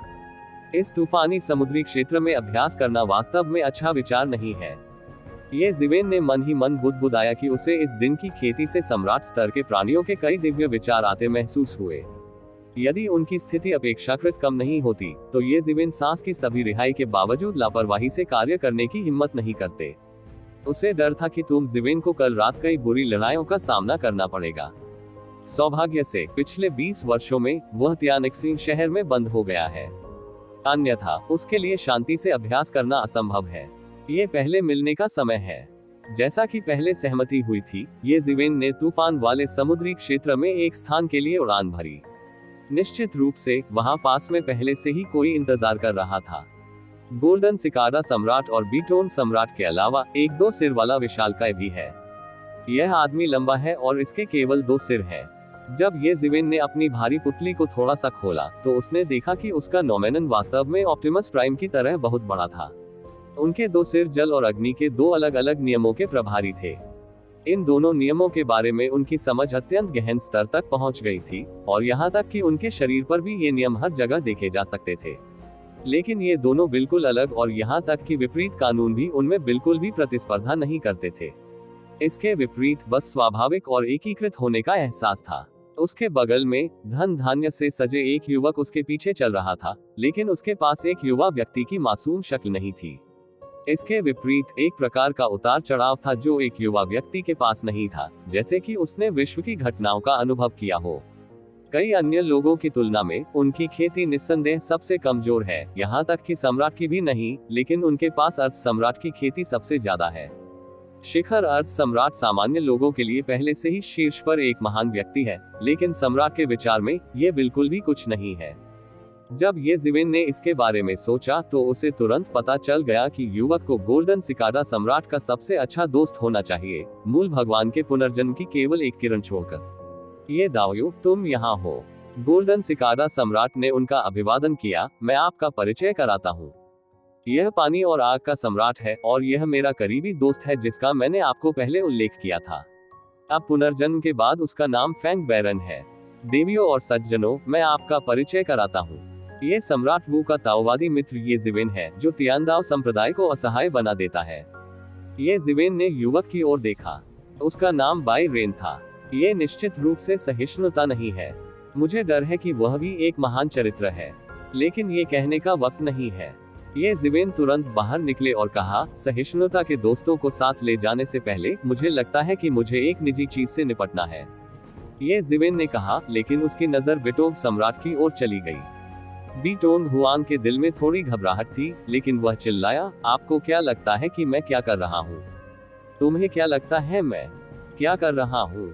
बीटोंग हुआंग पहले तो थोड़ा घबरा गया, लेकिन जल्द ही वह शांत हो गया और बस ये जीवेन को उदासीनता से देखने लगा। आप क्या कर रहे हैं? मुझे लगता है कि आपको अच्छी तरह से पता होना चाहिए। ये जीवेन उदासीन और कुछ हद तक उदासीन दिख रहे थे। आप आखिर क्या कहना चाह रहे हैं? बीटोंग हुआंग की अभिव्यक्ति अचानक शांत हो गई। गोल्डन सिकाडा सम्राट कुछ सोचने लगा और उसका चेहरा अचानक नीचे की ओर झुक गया। वह स्पष्ट रूप से जानता था कि ये जीवेन क्या कहने जा रहा है। आज तियानजिंग शहर मार्शल लॉ के अधीन था और तियानदाओ संप्रदाय के लोग हर जगह खोज रहे थे। जब उन्होंने तलाशी ली तो उन्होंने काफी हंगामा भी किया और गुपचुप तरीके से अंजाम देने का उनका कोई इरादा नहीं था। खोज का लक्ष्य ये जीवेन था। कल वे बस तू जीवेन से मिलने गए थे और फिर तू जीवेन का लक्ष्य उजागर हो गया। तियानदाओ पंथ ने वहां खोज की। ऐसी कोई सही बात नहीं है। जरा इसके बारे में सोचे और आपको पता चल जाएगा कि यह बहुत गलत है। इन दो लोगों के बीच इस समय ये जीवेन को बेचना उनके लिए असंभव और अनावश्यक है। तब केवल एक ही संभावना है, वही ये है कि बिटोग सम्राट ने ये जीवेन का पद बेच दिया। इन बातों को किसी सबूत की भी जरूरत नहीं है, जब तक संदेह है यही काफी है। इसके अलावा उन्होंने कल ये जीवेन और बिटोग सम्राट के बीच नाराजगी देखी। बिटोग सम्राट को खोदकर निकाला गया। ये नाराजगी बड़ी नहीं है। सिद्धांत रूप में ये वास्तव में माफ करने योग्य है, लेकिन वह ऐसी चीज को माफ नहीं कर सकता, क्योंकि यह मामला उसके करीबी दोस्तों से संबंधित है। अगर ये तियांदाओ धर्म की ओर ले जाता है और उनकी यात्रा को व्यर्थ कर देता है तो वह कैसे हार मान सकता है। हालांकि वह इस बार निजी मामले कर रहे थे, लेकिन बिटोग सम्राट के खिलाफ तियानशान गठबंधन की शक्ति जुटाना भी संभव था। सौभाग्य से ये सबसे खराब मामला नहीं है। बिटोग सम्राट ने तियांदाओ संप्रदाय के लोगों के सामने अपनी स्थिति उजागर नहीं की। अन्यथा मुझे डर है कि तियांदाओ संप्रदाय की टीम आ गई है।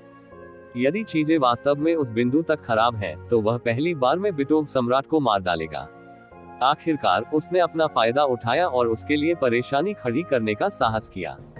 यह अंदर बाहर खाने जैसा है, जबकि बाकी दो लोग ऐसे हैं जैसे उन्हें पता ही नहीं क्यों। उन्हें नहीं पता कि उनके बीच किस तरह की नाराजगी है। सम्राटों के लिए जीवन और मृत्यु के बीच कोई संघर्ष करना आसान नहीं है। एक बार ऐसा हो जाए तो कुछ तो अवश्य होगा।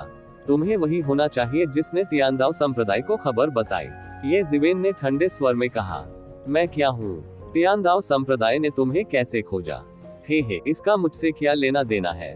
तुम अहंकारी और दबंग हो और तुम नहीं जानते कि तुमने कितने लोगों को नाराज किया है। कौन जानता है कि कितने लोग चुपके से तुम्हारा हिसाब करना चाहता हूँ। हरे पुतले सम्राट ने ठंडे स्वर में कहा। उसने बस ये जीवेन को देखा और पुष्टि करने लगा कि ये जीवेन ऐसा नहीं करेगा। ये हास्यास्पद है। जब आपके सामने वाले पैर चले जाएंगे, तियांदाओ संप्रदाय के लोग आएंगे। क्या आप ये कहने की हिम्मत कर रहे हैं कि इसका आपसे कोई लेना देना नहीं है? ये जीवेन ठंडे स्वर में मुस्कुराई। इससे मेरा कोई लेना देना नहीं है। क्या आपके पास कोई सबूत है? बीटोंग हुआंग ने ये जीवेन को उदासीनता से देखा और पूछा। प्रमाण? क्या मुझे इसकी आवश्यकता है? ये जीवेन अपनी पीठ के पीछे हाथ रखकर खड़ा था। वह उदासीन और बेहद दबंग लग रहा था। बीटोंग हुआंग के चेहरे पर तुरंत उत्साह नजर आया। ये जीवेन जितना उसने सोचा था उससे कहीं अधिक उदासीन और अहंकारी था। उन्होंने उनके सामने कहा कि उन्हें किसी सबूत की बिल्कुल भी जरूरत नहीं है, सिर्फ संदेह की जरूरत है। हालांकि थोड़ा दिमाग वाला कोई भी व्यक्ति देख सकता है कि उसे ऐसा करना चाहिए था। आज फिर से यहाँ आने की उसकी हिम्मत का सबसे बड़ा कारण यह है कि ये जीवेन के पास कोई सबूत नहीं है। जब उन्होंने ऐसा किया तो उन्होंने इसे शुरू से अंत तक बहुत सफाई से संभाला। यहाँ तक कि स्वर्ग ताओवाद को भी नहीं पता था कि उसने ये खबर दी है। आप जीवेन की तो बात ही छोड़िए। हालांकि ये जीवेन का रवैया जितना उसने सोचा था उससे कहीं अधिक अपमानजनक है। सबूत है? यह क्या है? क्या आपको इसकी जरूरत है? बस शक ही काफी है। दूसरों के प्रति उनका हमेशा यही रवैया रहा है। यदि उसे संदेह होता है कि कोई उसके प्रतिकूल होना चाहता है तो वह हमेशा बिना किसी सबूत के सीधे मामले को खत्म कर देता है। सम्राट की ताकत और गणना क्षमता के साथ गलत अनुमान की संभावना बहुत कम है। क्या आपको लगता है कि कोई नहीं जानता कि आपने ये बिना सबूत के किया? आप हमें कम आंकते हैं। सम्राट के साधन के रूप में मुझे लगता है कि आप अच्छी तरह से जानते हैं कि चूंकि आपने ऐसा काम किया है तो आपको ऐसे दिन के बारे में सोचना चाहिए था। ये जीवेन मुस्कुराए, लेकिन उनकी गति अद्भुत गति से बढ़ रही थी और धीरे धीरे विस्तारित हो रही थी। उसकी गति इंद्रधनुष की तरह प्रचंड लहर की तरह थी। बीटोंग हुआंग भी कमजोरी दिखाने को तैयार नहीं थे। उसकी आंखों की भारी पुतली फिर फूट पड़ी। उसके शरीर की गति बढ़ती गई, कल से भी अधिक। रात भर में ही उसे महसूस हुआ कि उसने फिर से प्रगति की है और वह 5वें दायरे से ज्यादा दूर नहीं है। ये बिटोग सम्राट का सबसे बड़ा विश्वास भी है। केवल उसकी ताकत कल से अधिक मजबूत है। वह रातों रात बदल गया। उसकी नजर में ये जीवेन अधिक क्रोधित था। कल ये जीवेन ने अपनी भारी पुतली खोद ली, जिससे उसे भारी नुकसान हुआ। मुझे नहीं पता कि आखिरकार रात भर खेती से वापस आने और आगे बढ़ने में कितने संसाधन लगे। दो लोगों की गति छिटक गई। 10,000 मील के भीतर अनंत जीव कांपते हुए दोनों सम्राटों की गति के तहत पूरी तरह से पूजा करते थे। चाहे उनमें बुद्धि हो या ना हो, उन्हें घुटने टेकने पड़े। बिना ज्ञान वाले लोग अपनी गति में अत्यंत भयानक अस्तित्व को महसूस कर सकते हैं। मेरी बात सुनो तुम दोनों। आज तुम्हारे पास चाहे किसी भी तरह की निजी शिकायतें हो, मुझे उनसे मेरी तरफ से चीजें खत्म होने के बाद निपटना है। अगर कोई पहले लड़ने की हिम्मत करता है तो दूसरे की मदद करने के लिए मुझे दोष मत दो। गोल्डन सिकाडा सम्राट बाहर निकला और तुरंत उनकी गति को तोड़ दिया। सभी की निगाहें येजीवेन की ओर घूम गईं, क्योंकि वे सभी जानते थे कि यह मामला बड़ा या छोटा होना येजीवेन के पढ़ने पर निर्भर करता है। हालांकि ये भी सभी के लिए स्पष्ट है कि किसी सम्राट के लिए अपने खिलाफ साजिश रचे जाने के बाद इस तरह हार मान लेना बिल्कुल असंभव है। अन्यथा एक प्रतिष्ठित सम्राट का चेहरा क्या होगा। गोल्डन सिकाडा सम्राट और ताओवादी दोस्तों के सामने मैं पहले इस मामले को नजरअंदाज कर सकता हूँ। अप्रत्याशित रूप से येजीवेन, जो कि आक्रामक था, इस समय सबसे पहले हार मानने वाला था। शायद ये गोल्डन सिकाडा सम्राट को चेहरा देने के लिए था, या शायद वह एक ही समय में गोल्डन सिकाडा सम्राट और बिटोग सम्राट को हराने के लिए निश्चित नहीं था। शायद अन्य विचार भी थे। एक शब्द में, येजीवेन ने जाने देने का बीड़ा उठाया और गोल्डन सिकाडा सम्राट और फैंग बैरन को राहत की सांस लेने दी। इस समय कोई भी अतिरिक्त शाखा बनाने को तैयार नहीं है। उसका मांस वापस पाने से ज्यादा महत्वपूर्ण कुछ भी नहीं है। गुंजन। बीटोंग हुआंग ने बस ठंडे स्वर में सूंघा और तू जीवेन की परवाह नहीं की, लेकिन उसकी आंखें अभी भी थोड़ी कड़वी और ठंडी थी। उस स्थिति में आप दोनों कुछ समय के लिए संयमित रहेंगे। जब यह मामला खत्म हो जाएगा, भले ही हम पर आपका एहसान हो, अगर मौका मिला तो हम आग और पानी से गुजरेंगे। गोल्डन सिकाडा सम्राट ने कहा। हर कोई प्रभावित हुए बिना नहीं रह सका। एक सम्राट के लिए ऐसा वादा बहुत महत्वपूर्ण होता था और उसने ऐसा वादा अपने लिए नहीं, बल्कि अपने करीबी दोस्तों के लिए किया था। दोनों लोगों के बीच दोस्ती आमतौर पर देखी जा सकती है। जब मैं पहले फैंग बैरन के पुनर्जन्म के बारे में सोचता हूँ, तो ये पुनर्जन्म में प्रवेश करने के लिए गोल्डन सिकाडा शेनगुन की सुरक्षा भी है। सम्राट स्तर के लिए उनकी दोस्ती वास्तव में सोने से भी अधिक मूल्यवान है। ठीक है, आप ताओवादी दोस्तों, इस बार चीजें बाद में करने के बजाय जल्द ही की जानी चाहिए। आइए जितनी जल्दी हो सके शुरू करें। फैंग बैरन ने थोड़ा अधीरता से कहा। उसके लिए फिर से खेती करने और सम्राट के दायरे में लौटने में सक्षम होना बहुत महत्वपूर्ण है। प्रत्येक गिरे हुए सम्राट को पुनर्जन्म लेने का अवसर नहीं मिलता है, और उनमें से कुछ ही सम्राट के दायरे में फिर से प्रवेश कर सकते हैं। भले ही यह सम्राट का पहला राज्य ही क्यों न हो, ये चरम अर्थ सम्राट की तुलना में बहुत अधिक मजबूत है। लोगों ने एक दूसरे की ओर देखा और एक समझौते पर पहुंचे। यहाँ तक कि येजीवेन और बिटोग सम्राट के बीच भी अब कोई संघर्ष नहीं था। हर कोई शक्तिशाली सम्राट है। हालांकि फैंग बैरन कोई सम्राट नहीं है, उसकी शारीरिक पद्धति और जादुई शक्ति लगभग शीर्ष पर है, और वह एक पल में तूफान समुद्र की गहराई तक उड़ जाता है। लक्ष्य सीधे स्वर्गीय महल में दरार की ओर इशारा करता है। दूर होते हुए भी वे सभी की नजरों में है और उनकी प्रगति पर कोई असर नहीं डालते। रास्ते में कोई भी शक्तिशाली आउटलैंड जीव रुकने वाला नहीं था, क्योंकि वे शक्तिशाली शाही जीव आउटलैंड जीव भी पेंटियन महल में चले गए हैं। हालांकि दोनों खेमे इस समझौते पर पहुंचे हैं कि 7वीं सीमा के ऊपर के दिग्गज पेंटियांगोग में प्रवेश नहीं करेंगे। 7वीं सीमा के ऊपर के दिग्गजों को छोड़कर सामान्य शाही प्राणियों और सम्राटों ने कई में प्रवेश किया है। विशेष रूप से आउटलैंड में कई सम्राट स्तर के प्राणियों के लिए सम्राट पेन के महल में एक बड़ा रहस्य है। सम्राट पेन ने आउटलैंड प्राणियों के शरीर के साथ अपना रास्ता काट लिया ताकि पुनर्जन्म हो सके, कानून एवेन्यू की खेती करें और अंत में ताओ हासिल करने में सफल हो और स्वर्ग के स्तर पर मास्टर बने। सृष्टि के देवता के कई सम्राटों के लिए ये बिल्कुल भी मायने नहीं रखता, क्योंकि वे कानून एवेन्यू की खेती करते हैं, लेकिन आउटलैंड प्राणियों के लिए यह बहुत महत्वपूर्ण है, क्योंकि सम्राट स्तर के जीव भी केवल 10 करोड़ वर्ष पुराने हैं। प्राचीन सम्राटों की तुलना में उनकी तुलना सामान्य देवताओं से भी नहीं की जा सकती। इससे दुनिया पर राज करने वाले इन शक्तिशाली प्राणियों को शर्मिंदगी महसूस होती है। इन आउटलैंड प्राणियों की हमेशा से यह कोशिश रही है कि वे अपने स्वयं के एवेन्यू को काटने का रास्ता खोजें। केवल पर्याप्त समय होने पर ही वे वास्तव में स्वर्ग के दायरे में प्रवेश कर सकते हैं, वरना उनके पास इतना समय ही नहीं है। हालांकि उनकी साधना गति सामान्य सम्राटों की तुलना में तेज है, लेकिन उनकी दीर्घायु उनकी सबसे बड़ी और घातक कमजोरी है। कई सम्राटों के लिए शायद ये केवल एक शक्तिशाली विरासत से संबंधित है, लेकिन शाही प्राणियों के लिए यह उनके जीवन से संबंधित है। इसलिए एक बार जब ये खबर सामने आई, तो आउटलैंड के अन्य स्थानों के शक्तिशाली शाही जीव भी चौंक गए। अब तक कितने शाही जीव अंदर जा चुके हैं, इसका हिसाब ही नहीं लगाया जा सकता। आखिरकार पेंटियन महल आ गया और लोग दरार में प्रवेश कर गए। यहाँ तक कि अपनी खेती के साथ वे अंततः पेंटियन महल की दरार तक पहुँचने से पहले कई दिनों और रातों तक उड़ते रहे। यह आउटलैंड के करीब है, इसलिए वास्तव में आउटलैंड जीव यहाँ अधिक शक्तिशाली हैं, और पूर्वी क्षेत्र के कई सम्राट वास्तव में अपेक्षाकृत कमजोर स्थिति में हैं।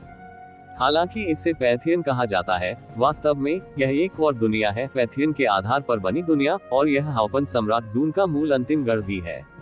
उस समय सम्राट पेन के सबसे विशिष्ट अधीनस्थ तैनात थे। उन वर्षों में उनमें से अधिकांश अधीनस्थ मारे गए, लेकिन बाकी धीरे धीरे कई जातीय समूहों और जनजातियों में विकसित हो गए। यही मूल कारण है कि प्राचीन आउटलैंड जीव अभी भी देखे जा सकते हैं। जैसे ही उन्होंने इसमें प्रवेश किया, उन्हें तुरंत पता चला कि पेंटियांगों की दुनिया वास्तव में एक विशाल युद्ध क्षेत्र है। हर जगह कानून की दरारें और शून्य दरारें हैं। कुछ जगहों पर समय भी अजीब गति से बह रहा है। प्राचीन आत्मा उसमें विचरती थी, और प्राचीन भयंकर आत्मा की दहाड़ उसके कानों को घेर लेती थी। हर चीज रहस्य और खतरे से भरी थी। इस दुनिया में आप हर जगह पहाड़ की तरह हड्डियों का ढेर देख सकते हैं। कम से कम पूरी दुनिया हर जगह हड्डियों से भरी है। इन सफेद हड्डियों के बीच रहस्यमयी और भयानक विचार घूमते रहते हैं, और कई भयंकर आत्माएं उनसे जुड़ी और छुपी रहती हैं। ऐसा लगता है कि इनमें कुछ अत्यंत भयानक विचार छुपे हुए हैं, जो किसी भी समय लोगों पर जानलेवा हमला कर देंगे। ये सफेद हड्डियां बहुत मानवीय नहीं हैं, इनमें से कई सुनहरी रोशनी का उत्सर्जन कर रही हैं। अनगिनत वर्षों के बाद यह आश्चर्यजनक है कि वे अभी भी आकाश में सुनहरी रोशनी चमका सकते हैं। मरने से पहले वे सभी अत्यंत शक्तिशाली विशेषज्ञ थे, और मरने के बाद भी वे नायक हैं। हर किसी को सावधान रहना चाहिए। पैथियन जितना हमने सोचा था उससे कहीं अधिक खतरनाक है। आउटलैंड जैविक घड़ी के शाही स्तर के अस्तित्व का उल्लेख नहीं है, आउटलैंड प्राणियों का उल्लेख नहीं है। यहाँ तक कि इन सफेद हड्डियों में निहित भयंकर आत्माओं को भी कम नहीं आंका जाना चाहिए। गोल्डन सिकाडा सम्राट ने अपनी आंखें सिकोड़ ली और कहा, चिंता मत करो, हमारी ताकत के साथ कौन सी गंदी चीजें करीब आने की हिम्मत करती हैं। जल और अग्नि का सम्राट पूर्ण आश्वस्त है। आखिर यहाँ 4 सम्राट हैं। यहाँ तक कि इस लेवल और इस कॉम्बिनेशन ने यहाँ उनके बंधन तोड़ दिए हैं। वास्तव में कहने को कुछ नहीं है। फिर भी पानी और आग के 2 नियम उस पर उभरे, जिससे कवच का एक टुकड़ा बन गया, जो अद्भुत प्रकाश के विस्फोट उत्सर्जित कर रहा था, जो बेहद मजबूत सुरक्षात्मक शक्ति दिखा रहा था। मुझे डर है कि इसमें अद्भुत मारक क्षमता है। अन्य लोग इस जगह को कम आंकने की हिम्मत नहीं करते। पेंटियन महल में बहुत सारी किंवदंतियां हैं, जिनमें से अधिकांश इतनी अनुकूल नहीं है। अगर वे यहाँ लड़खड़ा गए तो उनके पास ये कहने के लिए कोई चेहरा नहीं होगा। ये जिवेन का समय का वस्त्र भी दिखाई दिया, और उसकी छाती में अभी भी एक बड़ा छेद था।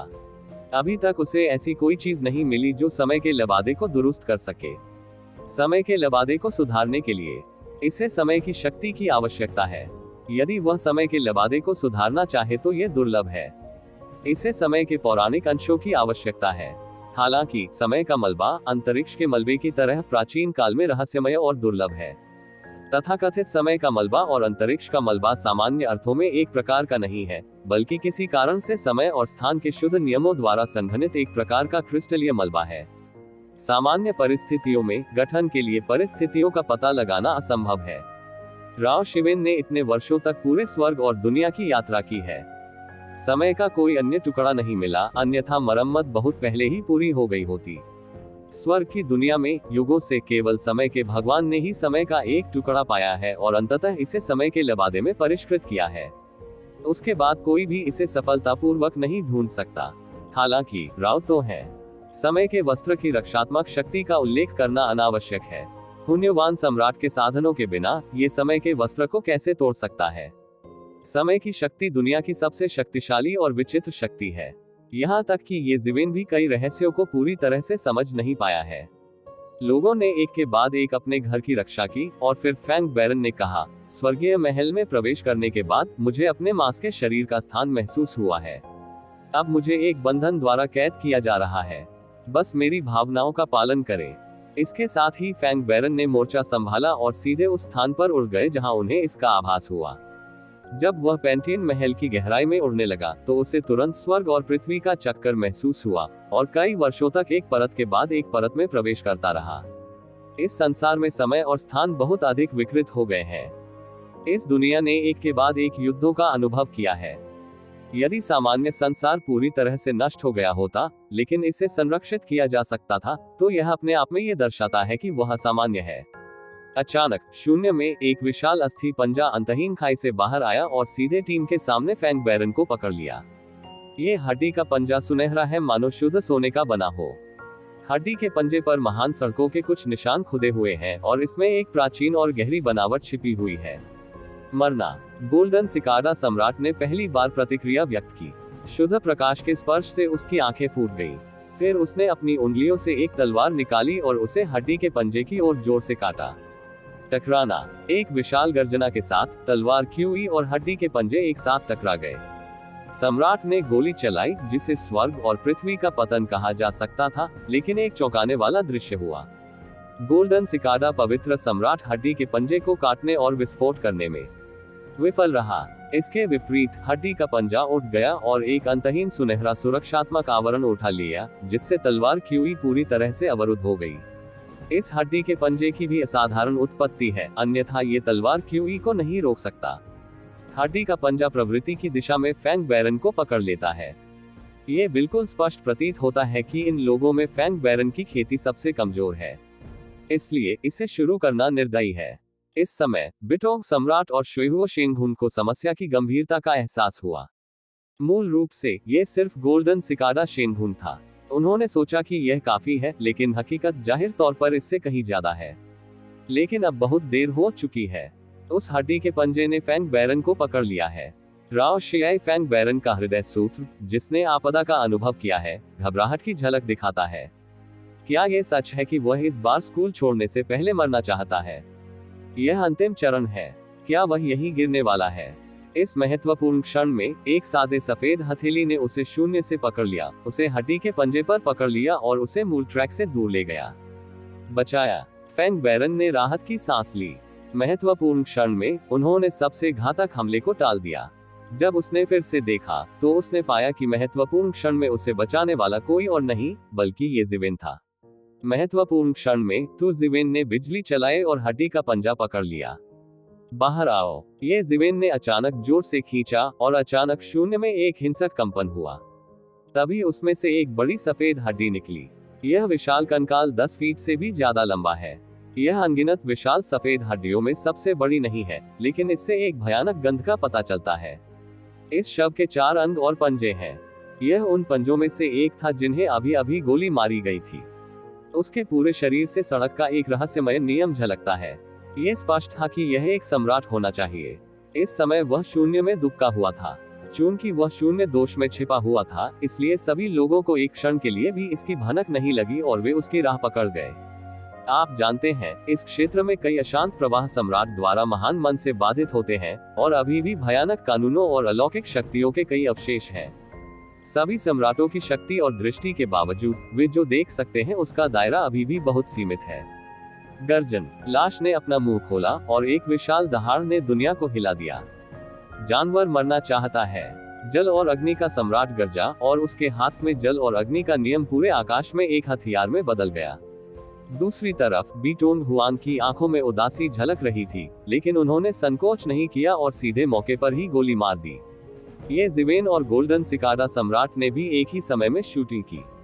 हालांकि यह लाश उनकी मृत्यु से पहले सम्राट स्तर पर एक विशेषज्ञ थी। बाद में इसने बुद्धि को जन्म दिया और एक जलवायु बन गई, लेकिन यह एक साधारण सम्राट के बराबर थी। जब चारों बादशाहों को एक साथ फांसी पर लटकाया गया तो उनके बचने की कोई संभावना नहीं थी और इसे वहीं पर उड़ा दिया गया। उसकी सुनहरी हड्डियों पर घने घाव दिखाई दिए और एवेन्यू के रहस्यमय पैटर्न और सरनी पैटर्न उनके क्रोध के तहत कई सम्राटों के संयुक्त हमले का विरोध नहीं कर सके। मूलतः वह आमने सामने लड़ना नहीं चाहता था। उसने बस फैंग बैरन पर छापा मारने और जल्दी से भाग जाने की योजना बनाई थी, लेकिन उसे ये ज़िवेन द्वारा देखे जाने की उम्मीद नहीं थी। वह अचानक शून्यता की परतों से बाहर निकल आया और उसका असली शरीर उजागर हो गया। वह उनका प्रतिद्वंद्वी कैसे हो सकता है? जल्दी निर्णय ले। आप यहाँ नहीं रह सकते, अन्यथा आप अन्य अशुद्ध चीजों को आकर्षित कर सकते हैं। फैंग बैरन तुरंत दहाड़ उठे। अभी अभी हुए गुप्त हमले ने भी उसके अंदर अंतहीन क्रोध जमा कर दिया, जो एक ही बार में पूरी तरह से निकल गया। आखिरकार वह एक समय एक धर्मात्मा राजा था। एक मृत हत्यारे द्वारा हमला किया जाना बहुत शर्म की बात थी। हाँ, बाकियों ने एक के बाद एक सिर हिलाया। उनका ये भी स्पष्ट कहना था कि यहाँ अधिक समय तक रहना उचित नहीं है। पेंटियन महल में हर जगह खतरे थे, इसलिए उन्हें हर जगह सावधान रहना पड़ता था। टकराना, टकराना, टकराना। बड़े जोर की आवाज के साथ कई सम्राट एक साथ हो गए। इस लाश को कई बार उड़ाया गया। राव सम्राट स्तर पर शव की ताकत से इसका समर्थन करने में असमर्थ थे और उन्हें मौके पर ही उड़ा दिया गया। इस लाश को सुझाने के बाद वे बिना किसी हिचकिचाहट के सीधे दूर तक उड़ गए।